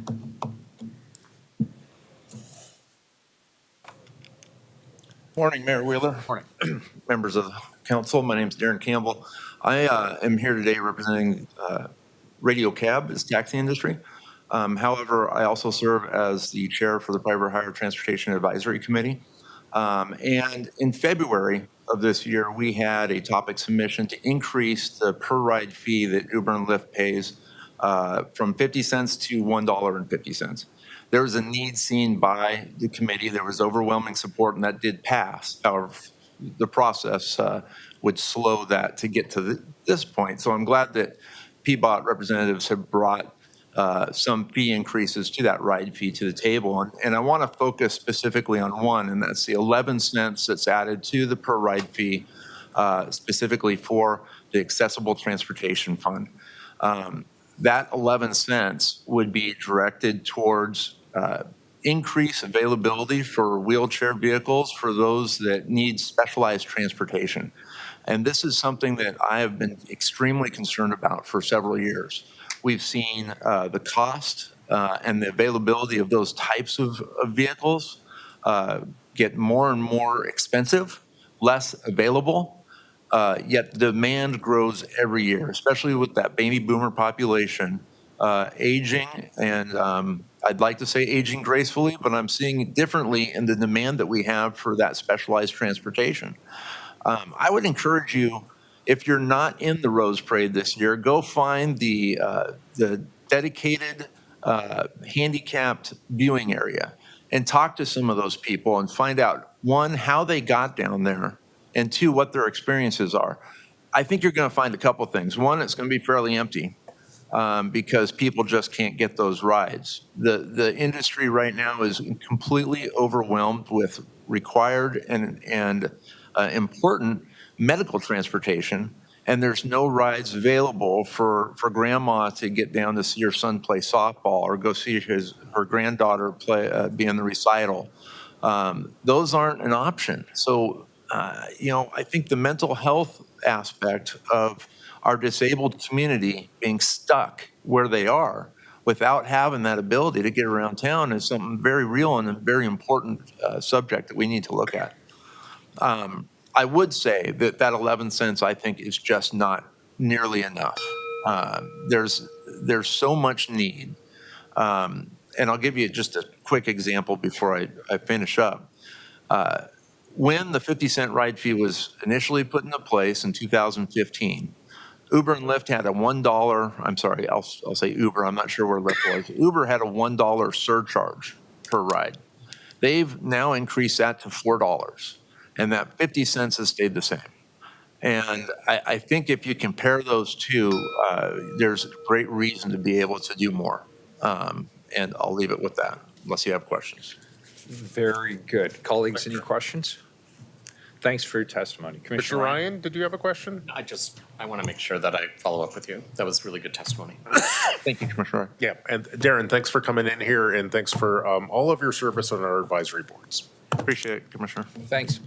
Have a good day. All right, any further questions on this one? We've run quite over. Item number 374 is a first reading of a non-emergency ordinance. It moves to second reading. Item 375 is a first reading of a non-emergency ordinance. It moves to second reading as amended. Colleagues, I'd like to shift the order briefly here since we are running over and we have some guests here. I'd like to move to 377 next, a proclamation. Proclaim May 2024 to be Jewish American Heritage Month. Colleagues, today we celebrate Jewish American Heritage Month, a time to celebrate Portland's Jewish community and the indelible contributions that it has made to our community. Last week on Holocaust Remembrance Day, I stood in Pioneer Square, as I do each year, and I read the names of Holocaust victims during reading of the names. I was reminded of the atrocities of the Holocaust, which I know are especially painful memories for many right now as anti-Semitism is on the rise across the globe, across the nation, and indeed right here in the city of Portland. Let me be clear, anti-Semitism has no place in our community. Jews in Portland, like people of all religions, deserve to feel safe and welcomed in our city. The Jewish people have a rich history in Portland, first arriving in the 1848 and continuing to establish businesses and philanthropic organizations that have been instrumental in economic development as well as charitable efforts. I'm pleased to celebrate Jewish American Heritage Month in Portland and to welcome here in person Portland Jewish Federation CEO Mark Blattner and my friend Rabbi Kahana from Temple Beth Israel.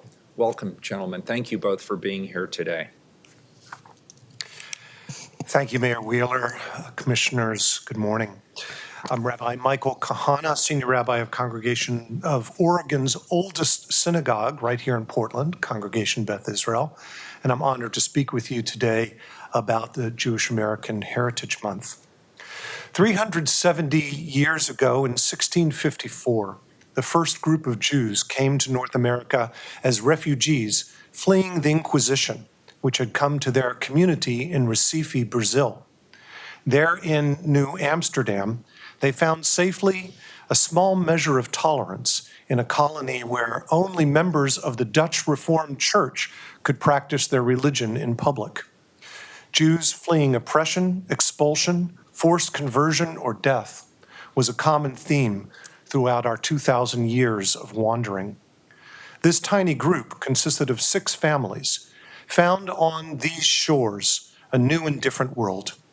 It was only 136 years later that the President of the newborn United States of America, George Washington, promised to the Jewish community of Newport, Rhode Island, a form of acceptance never enjoyed by Jews in any European nation.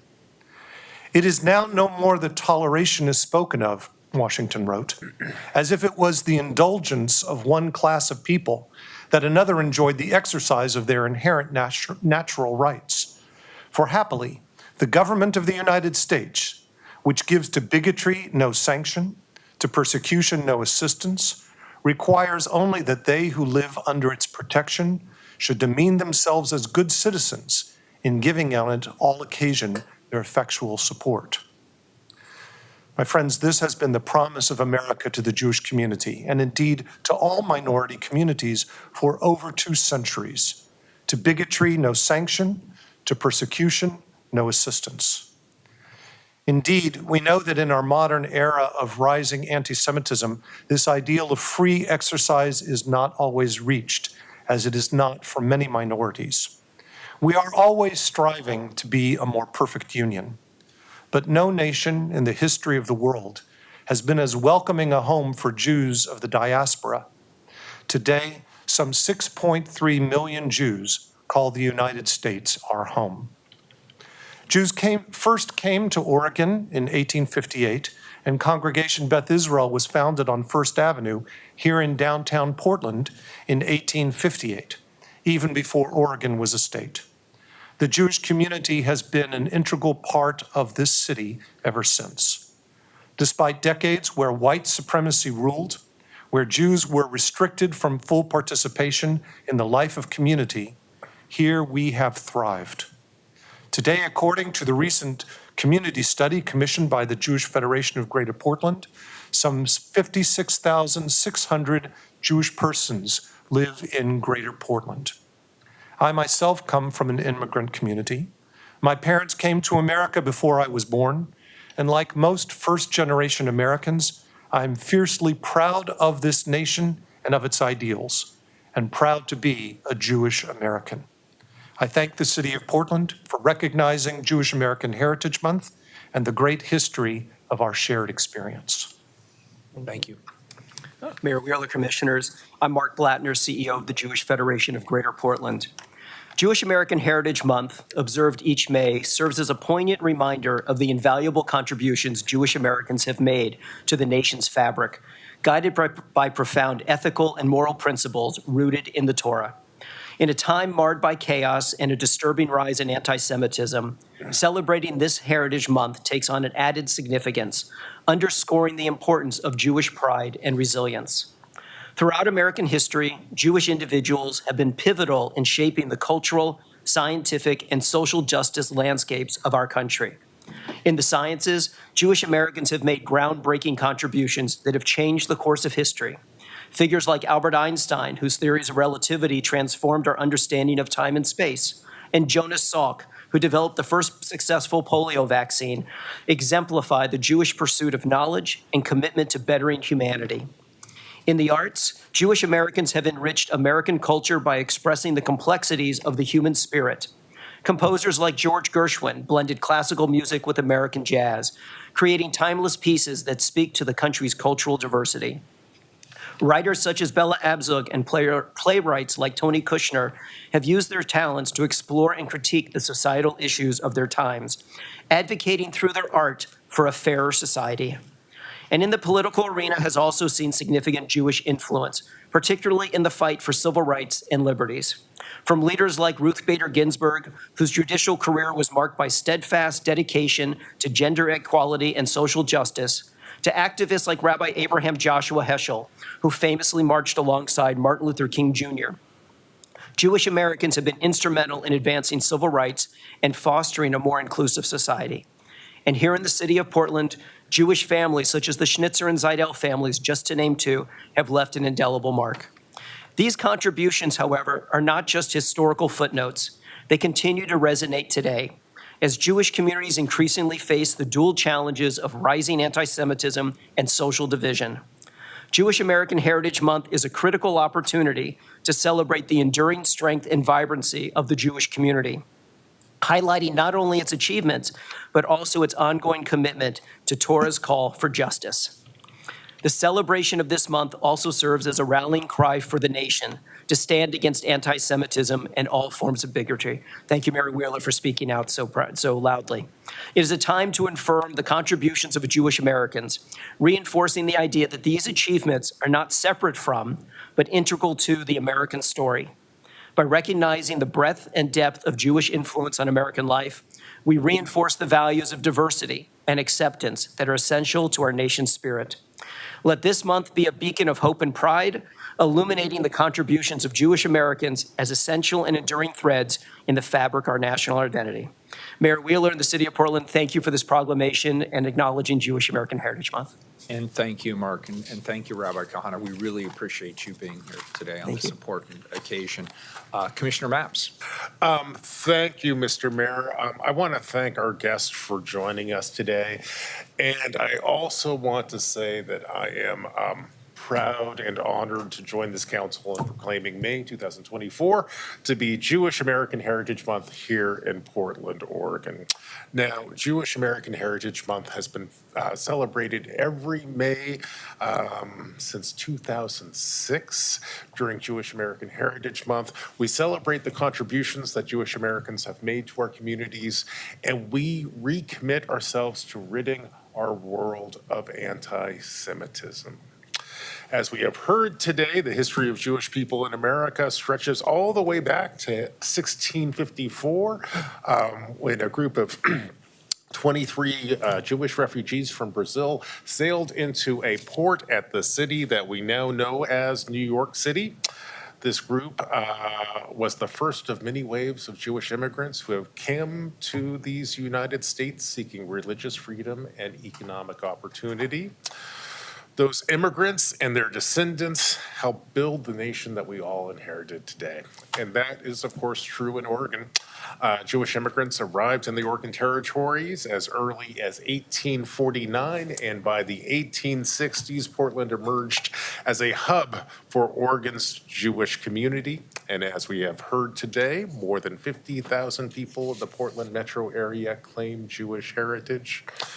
And sadly, I think as we all know, the anti-Semitism, which drove many of our Jewish ancestors to migrate to America, also exists in America. And that is true of Oregon and Portland too. Now, colleagues, I will tell you, according to the ADL Pacific Northwest, the number of anti-Semitic attacks in Oregon hit an all-time high in 2022. And many Jewish Portlanders tell me that they have experienced a dramatic increase in harassment since October 7th, when Hamas launched its brutal terrorist attacks against civilians.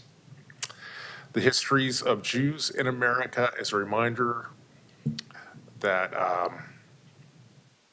every generation has a moral obligation to oppose hate, which is why I want to take this moment to urge all Portlanders to observe Jewish American Heritage Month by rejecting anti-Semitism, respecting each other, and reaffirming our commitment to building a kinder and more inclusive city. So thank you very much. Thanks, Commissioner Mapps. Commissioner Gonzalez. Thank you, Mayor Wheeler, for introducing this proclamation. Thank you, Rabbi, the Jewish Federation of Greater Portland, Congregation Beth Israel, and all of the Portland's Jewish community for standing strong in these difficult times. I'm pleased to support May as Jewish American Heritage Month. Freedom to exercise religion is a founding principle of our country, but is certainly not always easy to protect or to respect. Here in Portland, we tend to associate anti-Semitism with distant places like Europe, the Deep South, or more recently, on college campuses across the country. But anti-Semitism has also been a problem here at home. Portland, of course, once had the largest KKK chapter west of the Mississippi River. The KKK's anti-Jewish and anti-Catholic agendas is less publicized than their other agendas, but one of the group's sad legacies is anti-Semitism here in Portland. As recently as the 1950s and 60s, some Jewish Oregonians faced anti-Semitism through exclusion from country clubs, professional firms, and educational institutions, such as high schools and college fraternities and sororities. Gladly, we have addressed many of those dynamics, but certainly not all of them. So Portland also has a well-documented history of organized anti-Semitism that we have to recognize and confront. But fortunately today, Jewish Portlanders are thriving in many respects and here in Portland and across the country, making remarkable contributions to the arts, sciences, academia, business, and the social fabric of our communities. I'm thrilled to celebrate our Jewish citizens here in the city of Portland That's why I'm pleased to proclaim May as Jewish American Heritage Month to not only raise awareness of continuing anti-Semitism, but to acknowledge the overwhelming positive contribution Jewish Americans have made to our community. Thank you. Thank you. Thanks, Commissioner Gonzalez. Commissioner Ryan. Thank you, Mayor, and thanks for having this on the agenda. When I saw this on the agenda, I paused quite a bit and in reflecting. So I'm going to do this from the heart here and did a few notes. But first, I want to thank you so much, Rabbi Kahana, for being here today, for seeing you since I've been in office as a major leader for justice, your collaboration with other faiths on the most challenging issues facing our city has really been helpful as an elected. I see you as a partner, and I want to thank you so much for talking about with me and others very difficult topics that many were, I think, almost afraid to find their voice for. And I want to acknowledge, of course, Mark and your leadership of the Jewish Federation of Greater Portland. What an outstanding organization. So it's great to see both of you. And like the mayor, I participate every year reading the names, and I always sprint down there, how, as we all do, coming from meetings that are very different than what you're about to do. And I always feel so transformed after my pronunciation with the names, forget about it. But it's like so important to feel what happened during the Holocaust and to never forget that. And now that I'm getting older, I notice how important that is to keep reminding people this happened. And so it's always good to be included. We all know it's a tender time. I'm not the only one in this room that's a pacifist when it comes to war. And I also understand that leadership and government and the people are not always on the same page. I also know as a gay man, that's one of the only countries in that area that I could ever be married in. So you get to hold all of this. So when I went to Seder this year, we were holding this complexity as we did the readings.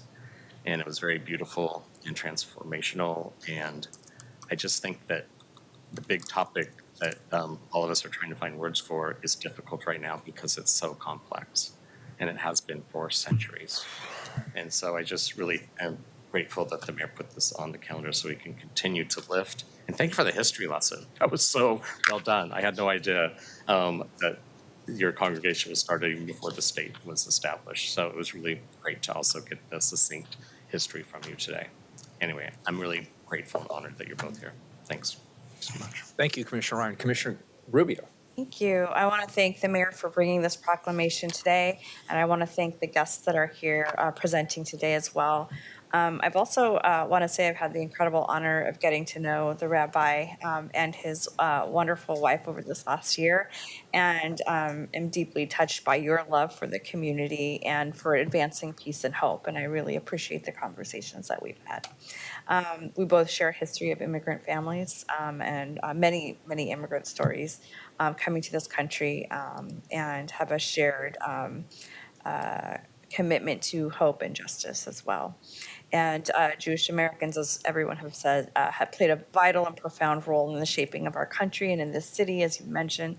And I also just want to say so that some of the most interesting history that I've learned is how much the Portland Jewish community and the Portland Black community and other BIPOC communities in the past came together in coalition working for social justice. And in fact, they were the ones to first establish an Office of Human Rights for the city of Portland way back in the day, led by prominent and active Jewish American Portlanders. So that you have truly shaped, the fabric of the city and the direction that we have come in, that social and civic ethic.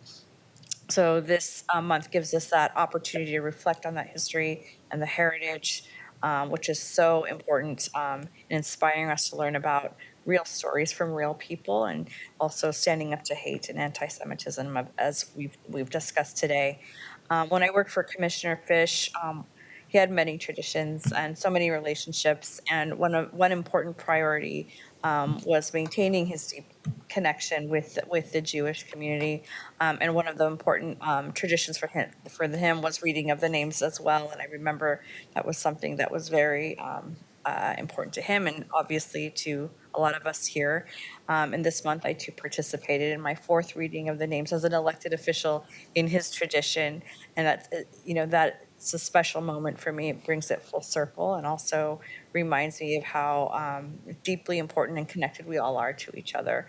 And so, as the saying goes, those who cannot remember the past are condemned to repeat it. So this month, we really need to encourage everyone to remember the contributions of this very important community, so that we can continue to work together in alignment for a brighter and stronger future. So more than ever, this time we need your leadership, we need your partnership, and we need your hope. So thank you for being here. Thank you, Commissioner. Thank you. Again, I want to thank our guests, Rabbi Kahana and Mark. I want to thank you as well. And I appreciate my colleagues' comments. I think we all acknowledge that this is a challenging time for Jewish Americans, but I want to reaffirm my commitment to keeping Portland a safe community for people of all religions, and to state again, because we can't state it enough, that anti-Semitism has absolutely no place whatsoever in our community. The Jewish community deserves to be celebrated, and I am very honored to read this proclamation on behalf of the City Council today. Whereas, since 1654, when the first Jewish people landed on the shores of New Amsterdam that would become the United States, the Jewish community has significantly contributed to the founding, growth, and enrichment of our nation. And whereas President George W. Bush formally declared May as Jewish American Heritage Month in 2006, recognizing the profound influence Jewish Americans have had on American history, culture, and society. And whereas the narrative of Jewish Americans is a pivotal chapter in the broader American story, contributing significantly to the religious, cultural, political, economic, and intellectual life of our nation. And whereas the Jewish community has been an integral part of the Portland metropolitan area since the first arrivals in 1848, with a vibrant current population of approximately 56,000 people. Whereas Portland's Jewish community has historically fostered strong interfaith dialogue and cooperation, working alongside various religious and cultural organizations to promote peace and mutual understanding within our diverse city. And whereas Jewish cultural institutions, such as the Oregon Jewish Museum and the Center for Holocaust Education, play a pivotal role in educating the public about Jewish history, the Holocaust, and the importance of tolerance and human rights. And whereas Jewish festivals and events, such as the annual lighting of the Hanukkah menorah and the annual reading of names of those murdered in the Holocaust, on Holocaust Remembrance Day, both annually at Pioneer Courthouse Square and the Portland Jewish Film Festival, educate and enrich the cultural landscape of our city, bringing together people of all backgrounds to celebrate Jewish heritage and contributions to the arts. And whereas, despite facing ongoing challenges of anti-Semitism, hatred, and discrimination, Jewish Americans strive for a more inclusive and equitable society. And whereas the city of Portland stands united with individuals of all faiths and backgrounds in denouncing bigotry and hatred, promoting values of equality, compassion, and tolerance, and committing to eradicating prejudice wherever it is found. And whereas the need to recognize that the safety of Portland's Jewish community is inextricably linked with the safety of all Portlanders. And whereas Jewish American Heritage Month offers a valued opportunity to acknowledge and celebrate Jewish heritage, thereby fostering understanding and respect, which are essential in combating anti-Semitism. Now, therefore, I, Ted Wheeler, Mayor of the City of Portland, Oregon, the City of Roses, do hereby proclaim May of 2024 to be Jewish American Heritage Month in Portland, and urge all Portlanders to recognize this observance, celebrate the contributions of our Jewish community, and continue to work towards a society that reflects the dignity and the worth of every citizen. Thank you. Thank you. Thank you. And before I forget, I also want to thank Shuli from my staff. Shuli Washington, thank you so much for your leadership on this as well. Thank you. Yeah, there's a request for a photo. Shuli, are you a good photographer? All right, why don't we come over there to you? We're in recess.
276, please. This is an emergency ordinance.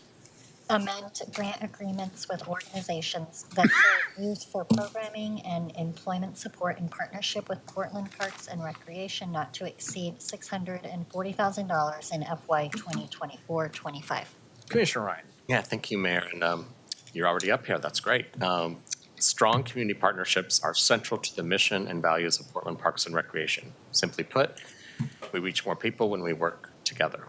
Under Director Long's leadership and PPR's commitment to the Parks Levy goals, the community partnership launched in spring of 2022 to increase grant support to partner organizations. 20 grant partners were competitively selected across multiple program areas, including arts and culture, land stewardship, sports and aquatics, workforce development, and teen services. When we come together, we see that we are not doing this work alone. We break down silos, we build community, and we're strengthened by our shared purpose and common goals. Today's ordinance authorizes a one-year extension to grant agreements with youth-serving organizations for programming and employment support in partnership with Portland Parks and Recreation. This ordinance also authorizes a one-year extension to the grant agreement with Portland Parks Foundation to support their small grants program, which provides direct support, financial support to community-based organizations in Portland who foster equitable access to Portland Parks and Recreation's urban parks, natural areas, community gardens, and community recreation centers. By continuing our investments in these impactful programs, we will continue to weave the fabric of Portland's vibrant communities. I'd now like to introduce and turn this over to June Bass, the Community Partnership Manager at Vibrant Communities, for a brief presentation, and you can introduce your colleagues. Thank you. Thank you. So my name is June Bass, Community Partnership Manager with Vibrant Communities Service Area, and representing Portland Parks today. And with me is Megan Dirks, Community Partnership Analyst with Vibrant Communities. And then also joining us as guests are grantees from our program here, and that is Andre Middleton, Executive Director from Friends of Noise, and Noah Bunker. So thank you. Thank you, Commissioners and Mayor Wheeler, for having us here today. We are excited to talk more about our grant program, and I was just looking to make sure our slides were up, so there they are. So first, I wanted to share information about the Community Partnership Program and the Teen Collaborative Initiative grants. Beginning in 2015, as part of an overall expansion of investments in teen programs, PP&R entered into grant agreements with youth-serving organizations to provide programming and employment support for teens in safe, supportive environments. Next slide. Overwhelmingly approved by Portland voters in November 2020, the Parks Local Option Levy supports expanded partnership opportunities and supports PP&R's teams to deliver services in alignment with the Parks Levy commitments. Specifically, the levy calls out community partnership grants to prioritize services to communities of color and households experiencing poverty. Next slide, please. Community partnerships strengthen PP&R services by filling gaps in program areas and expanding capacity to meet the community needs. They do not duplicate services or replace parks programs. Next slide. The Parks Levy made it possible for Portland Parks and Rec to increase grant support to community partners and to build from the successful Teen Collaborative Initiative and Community Partnership Program grants. These focus areas expanded from teen grant programs to include greening activities, arts and culture, sports, and workforce development. In March 2022, Portland Parks and Recreation conducted a competitive grant application process and selected organizations to receive grants. City Ordinance number 190911 was passed in June of 2022 and authorized 2 grant agreements with select partners. Organizations were chosen on their readiness and expertise in engaging in underserved communities through programming, mentoring, and providing varied activities and experiences. These organizations led positive activities and programming during outside of school time. In the first year, grantees served 3,494 youth, with 78% of the youth identifying as people of color or multiracial. Beyond the numbers, we have focused on building connections across partner organizations and increasing communication and collaboration across Portland Parks and Rec. Next slide, please. Grant partners participate in ongoing youth service learning communities with PPNR, which supports program improvements, collaboration, and networking. Throughout these grant programs and regular meetings, we are increasing awareness of services, encouraging partners to share resources and connect to their communities through PPNR services and programs. Grant partners include large nonprofits, and PPNR has also focused on supporting and building the capacity of smaller emerging nonprofits. Support for these organizations include helping to obtain insurance, navigating governmental processes, breaking barriers, and leveraging additional resources. The Community Partnership Program was designed to create and support a network. Financial support through grant funding is just one piece of that. The in-kind space use support and the network of strong connections across partner organizations are key to the program as well. PPNR and grant partners regularly come together to share resources, discuss challenges, and brainstorm ideas for better connections between various groups. Portland Parks and Recreation's teams are focused on listening and learning in these sections, particularly from those who provide direct services to youth and families. Through these interactions, Portland Parks and Rec is adjusting services and supports to better match community needs. Next slide, please. Through the Community Partnership Program, a 2-year grant agreement with the Portland Parks Foundation was authorized through City Ordinance Number 691, passed in August 2022 to support the Portland Parks Foundation's Small Grants Program. These small grants, Portland Park Foundation has committed to prizing organizations supporting low-income populations, communities of color, and other groups experiencing marginalization. Next slide, please.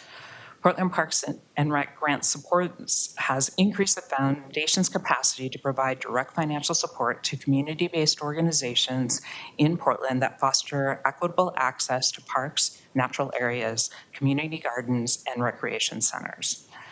Now, I'm very fortunate we have with us, next slide, please. We have with us one of our grantees from Friends of Noise, Andre Middleton, and we will turn that over for some brief statements about how the program has impacted their organization. Good afternoon, Mayor and Commissioners. Thank you for having me. My name is Andre Middleton, and I'm the Executive Director of Friends of Noise. Friends of Noise is an arts nonprofit that serves youth between the ages of 13 and 22 with a focus on young people of color, members of our LGBTQ+ community, and their allies. We serve youth musicians that love music, young tech heads that love to solve problems and piece electronic puzzles together. Since 2016, we have been creating safer spaces for youth to collaborate, plan, and express themselves in the company of their peers. By providing workshops and hosting all-age music concerts for teens to collaborate by providing workshops and hosting all-age music concerts and paying stipends to a roster of teen artists and sound engineers, we are transforming our music ecosystem so that it welcomes and values diversity of genres, ages, and identities. Our young participants gain the experience and confidence that prepares them in pursuing their future goals, all while building a community that uplifts them long before they're old enough to buy and drink booze. At the heart of our programming and why we do what we do is the joy and self-esteem that we get to see on stage and off in the youth that we serve. The grant resources provided by Portland Parks and Rec's Community Partnership Program has been invaluable to our Sound Squad Supreme program and our overall programming. By having the funds to pay living wages to industry tech teaching artists, meals, and access to a network of PPR community centers, our capacity to meet the professional development needs of the youth we serve has only grown. I'm thrilled to share that our live set alumni, current Sound Squad Supreme members, and an assortment of emerging young musicians will receive compensation to run sound and or perform at this year's Waterfront Blues Festival, Reclaiming Black Joy, Pickathon, Montevilla Street Fair, PDX Pop Now, and many other opportunities. With the support of the grants and resources from Portland Parks and Recreation Community Partnership Program, we're helping to repopulate economic sector of our arts ecosystem. Sound engineers and production service professionals help produce events that make Portland the vibrant city that we all love. Joining me today is one of our current Sound Squad members, Noah Bunker. Hi, I'm Noah Bunker, and I am a Live Set alumni, and I currently work with Friends of Noise. And they have been a great resource for me. I am under 21, and because of them, I've been able to learn and work in the music industry. And I now work full-time as a freelance engineer with many of the major audio companies in Portland and Oregon, such as Rose City Sound, Horn Audio, and Cascade Sound. Last year, I was able to work with Pickathon, and this year I'll continue that with County Fair, Blues Fest, and Pickathon as an engineer this year. And I think that this has been an invaluable resource to me in my career so far, and I love working there. Thank you. Thank you so much. And this is just one of the programs that's funded by the Community Partnership Program and the Teen Collaborative Initiative. And I thought this is why it was so important to have some guests talk about the real impact and how Parks is making this community of individuals come together. Next slide, please. So today's ordinance authorizes one-year extensions to grant agreements with youth-serving organizations for programming and employment support in partnership with Portland Parks and Recreation. The ordinance also authorizes a one-year extension to a grant agreement with the Portland Parks Foundation through the Community Partnership Program to support their small grants program. We welcome questions or comments. Great. Any questions, comments? Thank you all for your leadership. Your organizations obviously engage people in a meaningful way, and I'm very happy that we support this. So thank you for that. Do we have public testimony on this ordinance? No one signed up. Call the roll. Ryan? Yes, well, thank you, June and Megan, for organizing this. And you were so smart to bring Andre and Noah here. I think most people learn more from these concrete, direct stories in partnerships, and you all told some great stories. Noah, congratulations. You're getting a lot of gigs. That's wonderful. With those kind of technical skills, I think you'll always find employment. I wish I had such skills. I look at people like Adam behind me that make sure this meeting runs, and what would we do without them? So anyway, it's great to have that story be told. And I hope that I see some of you tomorrow night at, when we have our celebration for Portland Parks Foundation Friends and Allies Summit. Something tells me you might be in attendance. And so this is a feel-good for all the right reasons, building partnerships. That's what Parks is all about, organically, but it's great to formalize it like this. So it's thank you, Director Long, and your entire team for really socializing this and making it a part of the culture of Parks. I vote aye. Gonzalez? I'm just so happy to support this today, have the opportunity to listen to the way Parks is facilitating engagement with youth in our community, whether work opportunities or at least visualizing what a career might be like, and just thrilled to support this. I vote aye. Maps? I want to thank Commissioner Ryan for bringing this item forward. Really appreciate the staff presentation, and Andre and Noah for being here today. I'm glad to vote aye on this item.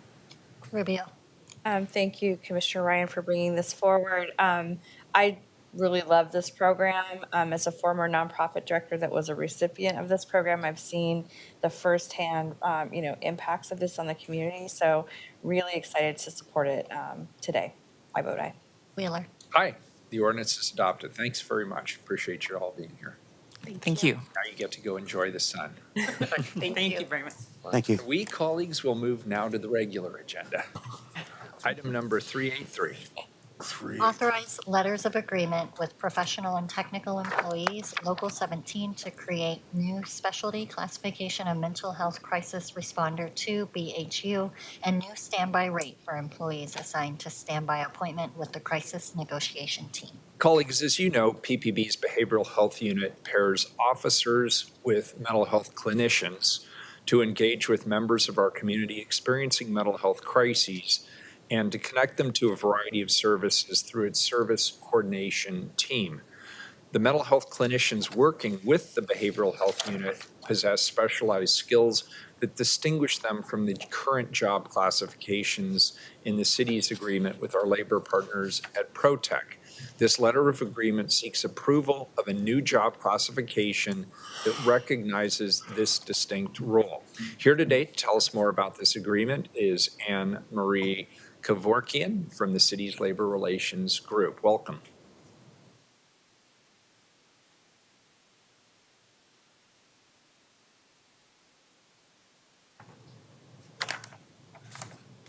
Is she here? All right, we'll table this item. It's too bad.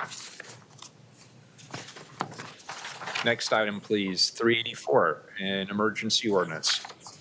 Authorize Director of the Bureau of Environmental Services to execute and amend permits and agreements with railroad companies and their observer entities for construction of storm and sanitary sewer projects. Commissioner Mapps. Thank you very much. Well, let me check to make sure that Lisa's here. I see Lisa there. Great. You're about to be up, Lisa. But first, colleagues, I want to say a few words on this particular item. This item comes to us from the Bureau of Environmental Services. This ordinance authorizes the Director of Environmental Services to execute and amend permits and agreements with railroad companies for the purpose of constructing stormwater and sewer projects. Now, here's a little bit of background on this ordinance. In order to build and maintain some stormwater and sewer infrastructure, occasionally BES needs to access or build on land owned by railroad companies. In those situations, the railroad companies require the city to pull permits and sign agreements for the use of their property and right-of-ways. In fact, BES faces this exact situation right now. The Bureau needs to do some work at the Columbia Slough Outfall 58, which requires BES to enter into a right-of-way agreement with the Union Pacific Railroad in order to access their property and finish this project. The ordinance before us today authorizes BES to enter into that agreement and gives the director of BES the authority to negotiate easements like this in the future. Now, this item before us is an emergency ordinance because a delay would impact BES's ability to finish the Columbia Slough Outfall project during the dry season. In addition, a delay in granting the broader authority to execute such permits and agreements could impact future projects. Here to tell us more about this ordinance, we have Lisa Moshinsky, a project manager with Environmental Services. Welcome, Lisa. Thank you. Good morning. I'm Lisa Moshinsky. I'm a project manager in our project management office at Bureau of Environmental Services. And I just got a few short slides to tell you about the railroad permits and agreements. If you could go to the next slide, please. So we have Environmental Services has sanitary and stormwater sewer projects across, the Portland area. And sometimes this requires access to railroad property. So one example of this is our Columbia Slough Outfall 58 project. We need to access the railroad property, basically just to drive across it to our project site. You can see here in the exhibit shown on the slide with the red dashed line, basically how we have to cross the railroad property to access our project site. So if you could go to the next slide, please. So to gain access to the railroad property, we have to enter into agreements, and these agreements include indemnification from the city, which requires city council authorization. Next slide, please.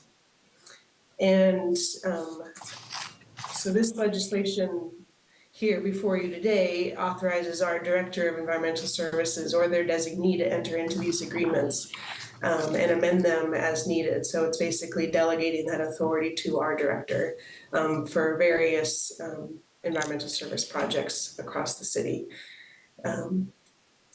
Next slide, please. So we're requesting an emergency ordinance because we do have a current project, our Columbia Slough Outfall 58 project. It's supposed to start construction in June of 24, and we need to execute that agreement with the Union Pacific Railroad to be able to access our project site. And the next slide, please. So fees will be assessed kind of on a project by project basis, and we have a not to exceed $500,000 per permit or agreement that's authorized under this ordinance. And next slide, I think is our last slide. Just happy to answer any questions you all may have. Colleagues, any questions? Not seeing any public testimony? No. All right, it's an emergency ordinance. Call the roll. Ryan? Aye. Gonzalez? Aye. Maps? Aye. Rubio? Aye. Wheeler? Aye. The ordinance is adopted. We'll go back to 383. I believe we have Anne Marie here. Yes, there's Anne Marie. We've already introduced and teed up 383. Go ahead. Okay, good morning. Thank you, Commissioner, Mayor. I'm here to present the ordinance on behalf of Portland Police Bureau and Labor Relations to incorporate the mental health crisis responder to behavioral health unit specialty classification to incorporate that classification as part of the Protect 17 existing agreement. This agreement is specifically related to those employees in the Police Bureau as they perform a distinctly different responsibility with the police officers assigned to the behavioral health unit than those clinicians who are responding as part of Portland Street Response. All of the clinicians across the city are actually part of the Protect 17 contract. This just distinguishes the behavioral health unit from the Portland Street Responders. And this agreement seeks to create an individual letter of agreement outlining the terms and conditions of their employment. They will be subject to the same wage tables as the other crisis responder clinicians in the city under the Protect contract.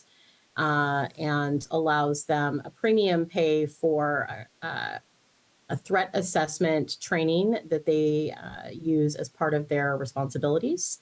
Additionally, they will be subject to a unique standby agreement that allows them to participate as part of the crisis negotiation team. And so we bring this ordinance to you today to formally adopt that letter of agreement. We don't have a Police Bureau representative present with us today, so I will do my best to answer any specific questions that you may have about the program or about their funding.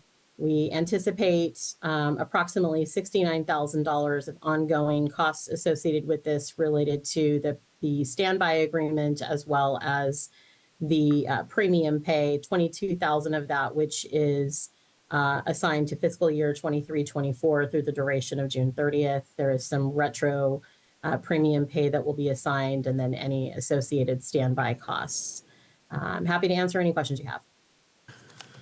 Commissioner Maps. I could put this in the form of a question, but I'll actually just make it a statement because I know we're getting late in the day. So there are some costs that are associated with this program, but it'll get absorbed within the Police Bureau's regular budget. That's roughly correct, Anne Marie? Yes, that is roughly correct. You are correct. Well, I'll tell you, one of the things that jumped out at me as I was reading the paperwork on this particular proclamation is that you guys pointed out that even though there's some budget implications here for the Police Bureau, we're not going to have to actually set aside dollars over to the Police Accountability Commission. And frankly, that this is the first time I've seen language, kind of red flag language about how changes in the police budget also require us to do something in this new space for the Police Accountability Commission. One of the things I want to flag for just my colleagues on council is that we're really entering a new era in budgeting around public safety because of the need to set aside that 5% for police. Doesn't apply in this particular situation, but it's notable to me that if you look at the background material on this, we actually kind of have to flag that. So just stay tuned. I'm just beginning to wrap my brain around what these new budgeting requirements will mean for the city as we move forward. Otherwise, I'm very happy with this ordinance, and I will certainly be voting aye. Very good. Thanks. Any other questions? Do we have public testimony, Keelan? We had one person sign up, Sarat Hobbs.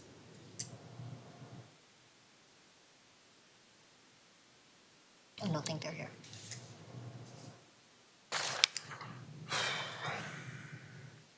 Could it be Sarah, possibly? Sarah On, Hobbs? no, on the sign-up sheet, they did say Surratt. Okay, I don't see him here. Are they online? I don't see them online. I don't think so. All right, call the roll. Ryan? Aye. Gonzalez? Aye. Epps? Aye. Rubio? Aye. Wheeler? Aye. Thank you, and thank you, Anne Marie, for your excellent continued work. I vote aye. The ordinance is adopted. Item 385, please.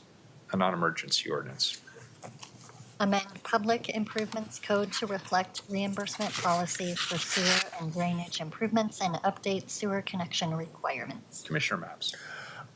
Thank you very much, colleagues. This item comes to us from the Bureau of Environmental Services.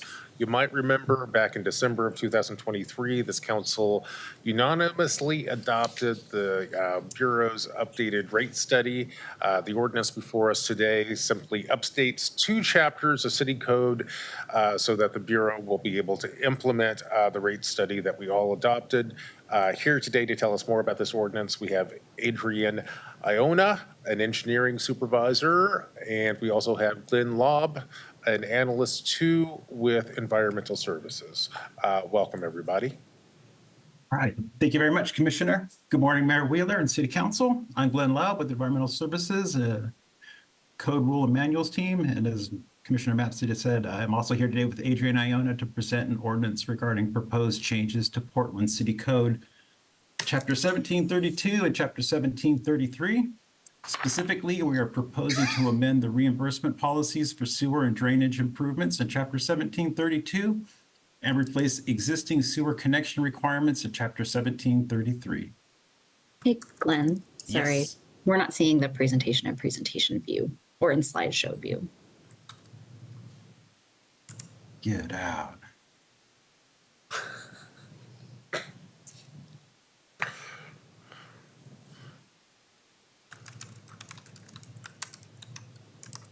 Well, it still works. Yeah, I mean, that's fine. If you can't, try one more time, and then if it doesn't work, we can still see the slides. Oh, this is I think embarrassing. Start it. You're good. Well, we can deal. That's fine. Yeah, that's It's fine. fine. Okay. Works fine. Okay.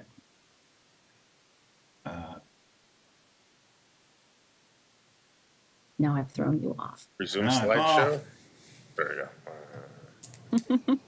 All right. I apologize. I've practiced this a bazillion times. It figures. All You're doing great, Are we on Glenn. project context?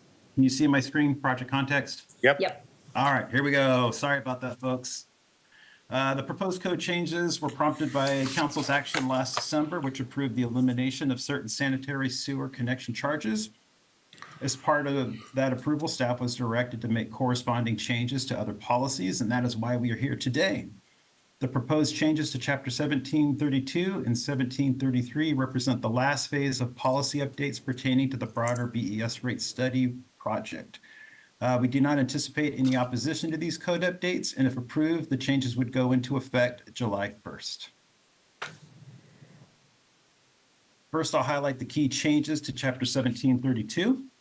This chapter regulates construction, connection, use, and maintenance of the public sewer system.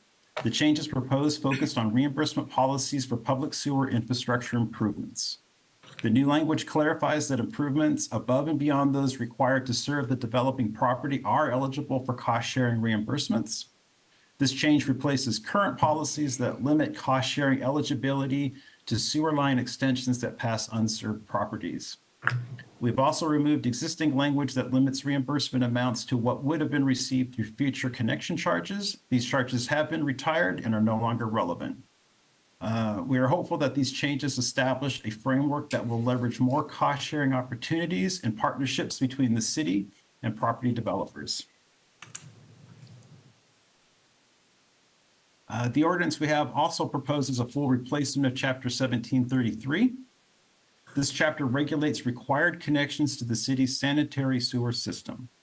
The changes proposed reflect a shift in the Bureau's regulatory stance on existing connection mandates, which were established about 40 years ago in response to regional efforts to decommission private sewer systems within densely urbanized areas.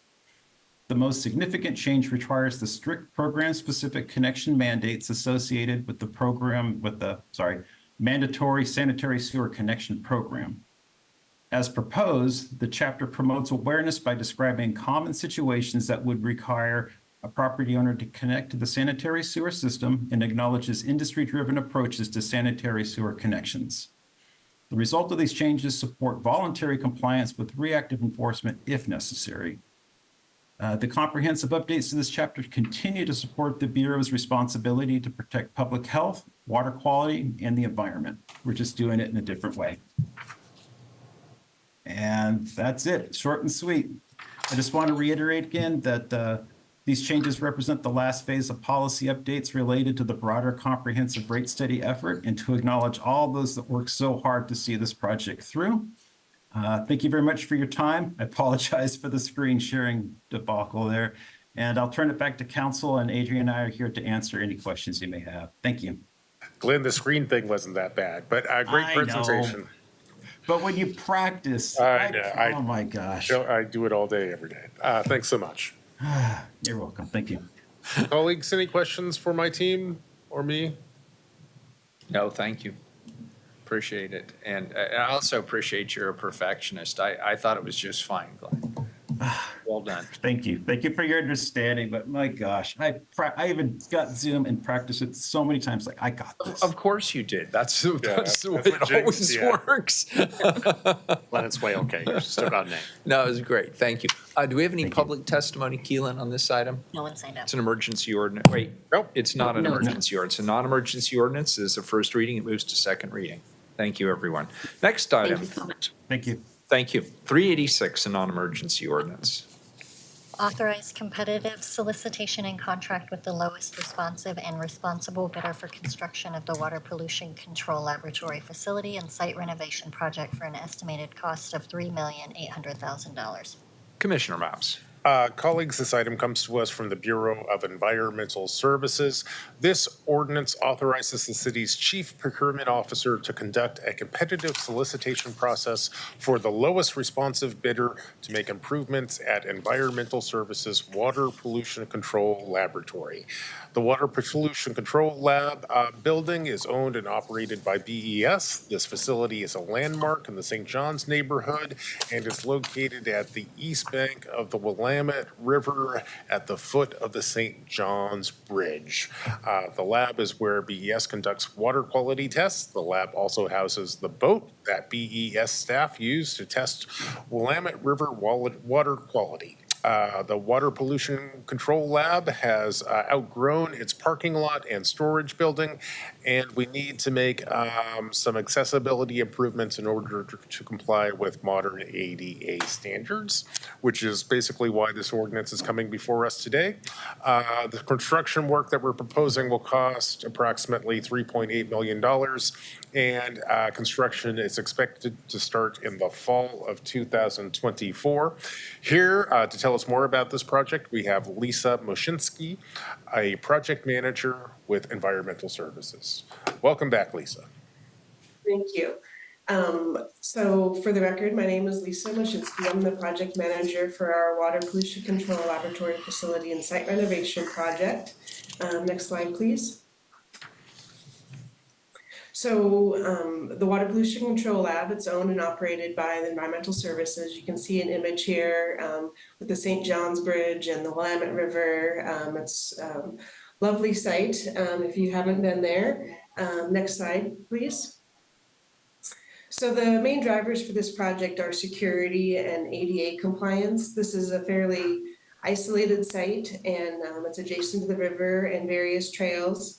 We've had dozens of security incidents at this site, including some pretty violent and trauma-inducing events for our staff, as well as property crimes and damage to the boat used by our field operations staff, graffiti, campsite cleanup, and theft from vehicles. So our project scope includes construction of a new boat and storage building. You can see in the image here kind of a mock-up of what that might look like here when we construct it. Resurfacing and expansion of our parking lot, perimeter fencing, new gates, and lighting across the site. Next slide, please.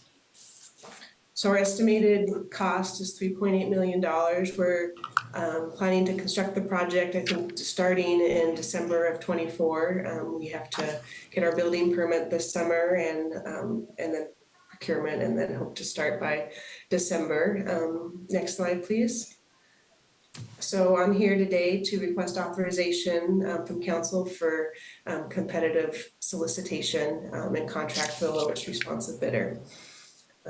And with that, the next slide, just happy to answer any questions you might have about the project. Colleagues, any questions? Oh, thanks. Anybody? All right, very good. Do we have public testimony on this item? No one signed up. All right, first reading of a non-emergency ordinance. It moves to second reading. Thanks, Lisa. Appreciate it. Yeah, thank you. Thanks, Lisa. 387, a second reading. Authorize competitive solicitation and price agreements for route control services not to exceed $2,500,000 over 5 years. Colleagues, this is the second reading. We've already had a presentation and had opportunity for public input. Any further business on this item? Seeing none, please call the roll. Ryan? Yeah, I just can't get those pictures out of my mind. Those are great. Sorry and about then that. upstairs, so on the fourth floor, there was a conversation between two permitting people from BES and from, I think, Parks. And it was just great to see that in motion. Sorry for all that. I know we need to go to lunch. I vote aye. Gonzalez? Aye. Maps? Aye. Rubio? Aye. Wheeler? I'd forgotten about those photographs. Thanks. There you go. I vote aye. The ordinance is adopted. Next item, 388, an emergency ordinance. Authorize competitive solicitation for a pedestrian hybrid beacon at West Burnside Street and St. Clair Avenue and traffic signal rebuilds at North Rosa Parks Way and Greeley Avenue and Southeast Foster Road and 111th Avenue Drive. Mr. Maps. Colleagues, this item comes to us from PBOT. This ordinance authorizes the city to seek the lowest, most responsible bidder to make relatively small safety and maintenance improvements at 3 locations, West Burnside and St. Clair Avenue, North Rosa Parks Way and Greenlee Avenue, and Foster at 111th. Here to tell us more about this ordinance, we have Matt Kelly, a capital manager with PBOT. Welcome, Matt. Thank you, Commissioner Mabs. Good morning, Commissioners and Mayor. My name is Matt Kelly. I'm a capital project manager at PBOT. I heard a reference to lunch. I understand everyone is eager to get to lunch. This will be a short presentation just to give you an idea of what we're expecting to put out to bid.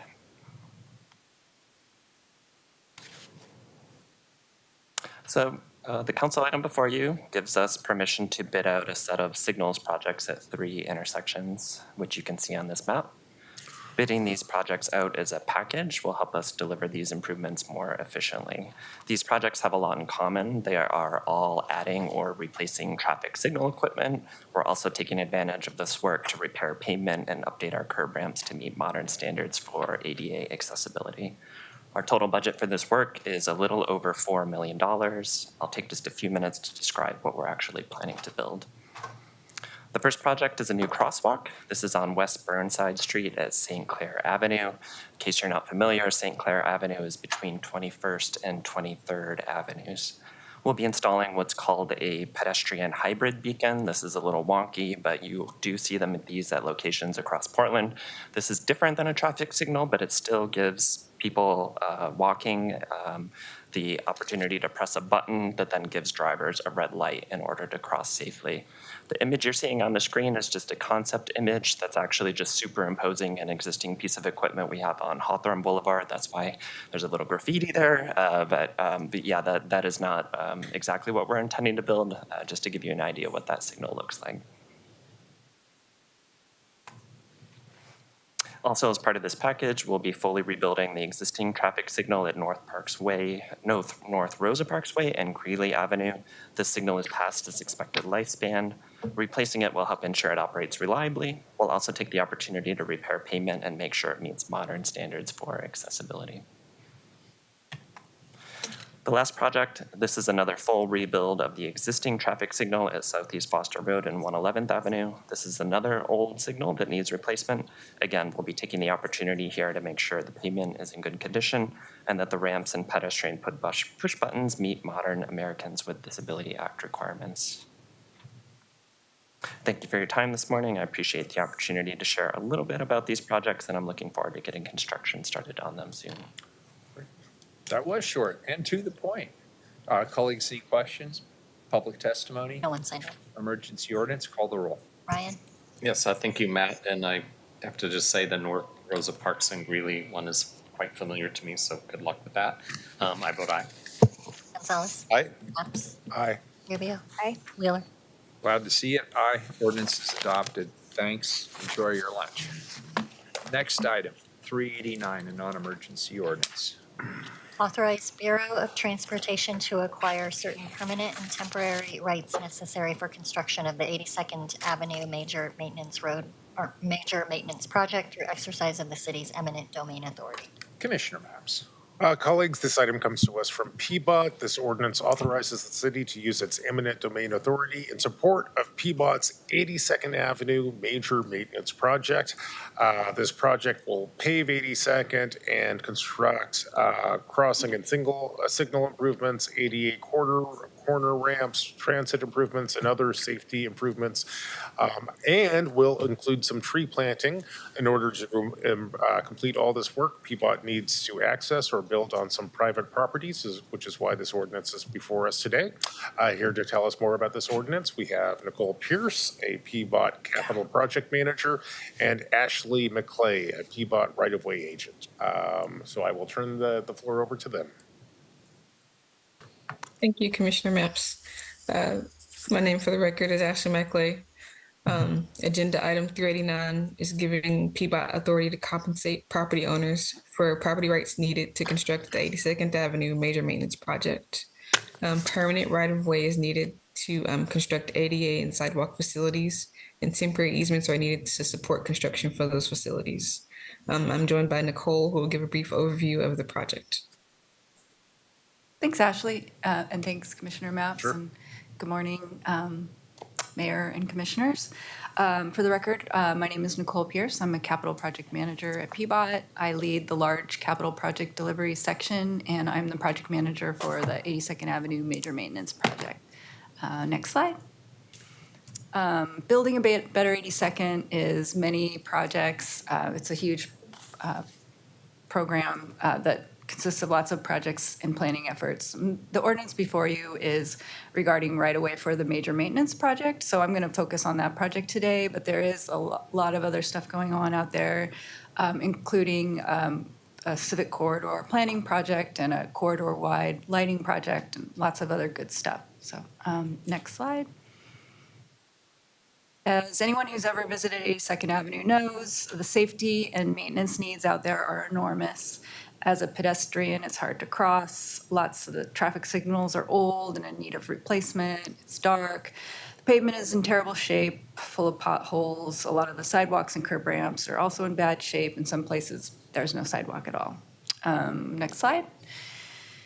And as you probably know, 82nd is one of the city's high crash corridors. We have a lot of work out there to do to improve safety, and improving safety, especially for pedestrians, is the core of that work out there on 82nd Avenue.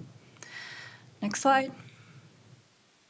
So this major maintenance project will start to address those maintenance and safety issues for two segments of the corridor, one from Northeast Fremont to Schuyler and the other from Southeast Mill to Foster. We chose those segments based on a high safety need and areas in greatest need of paving, and areas serving equity needs and town centers and things like McDaniel High School and Eastport Shopping Center. Next slide. So as Commissioner Maps mentioned, we'll be paving, updating ADA ramps, doing new signals, planting trees, et cetera. Next slide. And the team has done a ton of community engagement on this project. Next slide. There are two slides covering the community engagement activities, and I'm not going to read all of this, but I did want to emphasize that we did door-to-door canvassing to over 250 businesses, then met with one-on-one with over 50 businesses, and a lot of those meetings had follow-up meetings as well. We held 3 well-attended workshops last summer, and next slide. and then had 2 more well-attended in-person events in March of this year. We've sent over 30,000 letters and postcards. We send out biweekly email updates to around 2,700 subscribers. And somehow this didn't make it onto the slide. I apologize, but we are working closely with the schools in the area, including McDaniel High School and Marysville Elementary. Next slide. So next steps and kind of the timeline for the project. I haven't mentioned the ARPA funding for this project, but this project has a uniquely accelerated schedule because we need to spend all of the funds before the grant deadline at the end of calendar year 2026, which seems far away, but in transportation construction world, that's soon. So we are currently wrapping up design. We're going to get started on right-of-way acquisition as soon as this ordinance is passed. And then we will be back before you in July, looking for your approval for our guaranteed maximum price contract with our CMGC construction manager, general contractor, Raymore Construction. And then if all goes to according to plan, we will be starting construction as early as August of this year. So that's all I have for you today. Anyone have any questions? Colleagues? Tough to go last. Or not. Yeah, or it can be very good. Yeah, makes a lot of sense. Do we have public testimony? No one signed up. All right, good. This is the first reading of a non-emergency ordinance. It moves to second reading. Thank you very much. Thank you very much. I really appreciate it. Are adjourned until 2 p.m.